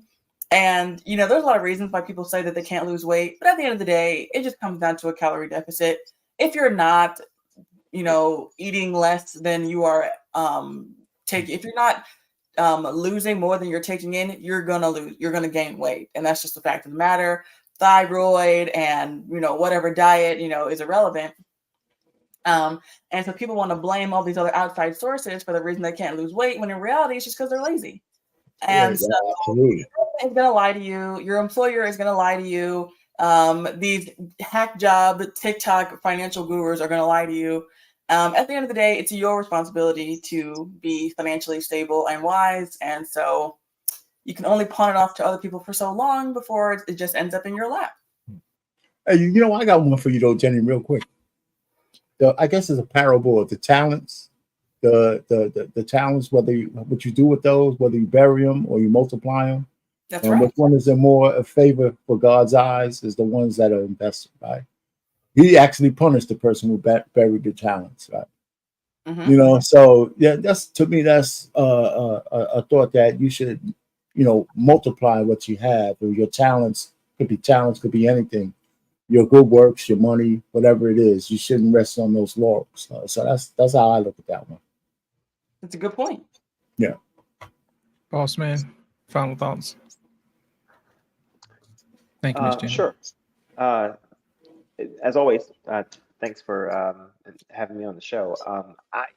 I, when it comes to the whole political aspect of this entire thing, and now adding in the component and the financial cog of this entire thing, I am in quite of a pickle, because I would go so far as to say I'm a center-leaning Democrat, and I honestly am struggling between keeping true to being a contextualist when it comes to having people's rights to make either the right decision or the wrong decision being truly theirs to make, as it is stated contextually within our Constitution. And whatever their freedoms are, or whatever their decisions are to pursue their happiness, whether it's right or wrong, they have the right to be able to make their decisions. And they also have the right to endure the consequences of their decisions. And if those decisions happen to be within the confines of legality or outside the confines of legality, they have the right to endure those consequences as well. And if this happens to fuck up their mental, then so be it. I struggle with that faction, but also what's bringing me to the conservative side is more or less the economic faction of things, because of now my status as a husband, as a father of 3. Well, one is 19 now, but screw it, father of 3. And my duties and responsibilities to them, and the way the economy is going is it's affecting my ability to be efficient for them too, provided that decisions that they make, trying to ensure that what's enshrined in our Constitution remains intact, is also affecting my ability to live in the way that I want to live financially, because of the decisions that they're making in a more socialistic kind of that's a new word, socialistic. I'll talk to Webster about that mindset, when we are not so frugal with our own country's finances. So I'm in a pickle. I don't mind saying that, and I don't mind being of difference between everybody else on the panel when I say that. I struggle with this decision, but I would say, if I have any message to provide to anyone listening, is to do your homework, do your research. There's something to learn from everyone. I certainly don't agree with everyone on the panel all the time, but I do learn something from everybody. And have more conversations with people that you differ with. Do not exist in a echo chamber. Get around someone that's able to sharpen your iron. Thank you, boss man. To make a point off of your point, it's okay to be in the middle, because that's where we meet. We can shake hands and we can agree. That's the only way we're going to be able to move the country forward. Just like you, I too struggle with the same concepts. You know what I'm saying? Especially when you're raised around nothing but liberal people all the time. But I had a hard time trying to wrap my mind around being liberal when all of our actions leaned conservative, you know? And I think what happened was, I think we were conservatives, but we weren't aware that we were conservative. We just went by the name because that's what everybody said. But it wasn't until I was probably about 10 years old I realized what the difference was, when I started reading books and started figuring out exactly what it was. I'm like, okay, it's okay to be conservative. But at the same time, at that time, you're going to be ostracized, because the popular thing to do was to be a Democrat, is to be a liberal. You know what I'm saying? So you have to fight against being liked versus being right, you know? And it wasn't until I got older, I was like, I don't care what anybody says. It doesn't matter because I know exactly what's right and what's wrong. But I also have common sense enough to know that in order for you to lead people, you got to be able to see it through their eyes as well too, and understand where they're coming from. So I think that's where the liberal portion comes in, the compassion that comes in and says, hey, you know what? I too was there, but let me show you exactly what I found out over here on the other side. As long as you're in the middle, that means that we can reach out and we can touch, and come to some type of agreement. And I totally understand. That's where a lot of people are these days, especially in this political climate where people are trying to wake up and figure out exactly what's best for them. And I think it's probably a shock to the system because it didn't happen. It didn't happen to me as quickly as it's happening for other people. For me, it was a gradual thing because I was younger and I had time to think about it. But these people are having stuff that double over them overnight. Inflation is out of hand. And all they understand is, hey, my life has changed overnight. So I think they're coming into the realization overnight that the Matrix is doing what the Matrix does. But that's also our job too, as content creators, to also paint a picture in which they can see the world in the way that we see it. And sometimes for what the world really is. I want to thank everybody else for coming out tonight. Make sure you guys hit the like button, hit subscribe. Also, make sure you come back and you save this particular show to your favorites, because there was a lot of good wisdom that was shared on here. And I want you to make sure that you set this as a piece in your arsenal to build your financial toolbox. So when you find out and you hear something that you can use, you'll always be able to come back and lean on it. I've actually been taking notes all night long as well, too. There has been a lot of great information being brought out. True enough, I've heard all of this stuff, but in this context, it starts to make more sense. Thank you, Boss Man, for coming out. Angry Man, I thank you for coming out. R Payne, Embrace the Grace, Miss Jenny, Izzy Bands, Black Man for making a special guest. Also, I'm going to give a shout out to Trey. I know you probably listening somewhere. Appreciate you. And I want to thank everybody for coming out in the audience as well. If you guys have any questions, you can always feel free to hit us up.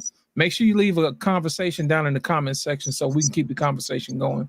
Because I'm pretty sure that if you want to know more about what you heard about tonight, you'll be able to reach out to other folks in the comment section. I want to thank everybody for coming out. Thank you guys for another evening here at Lost in Translation Podcast, also on Black Men Unfiltered Network for Flippin Tables. Thank you guys and good night.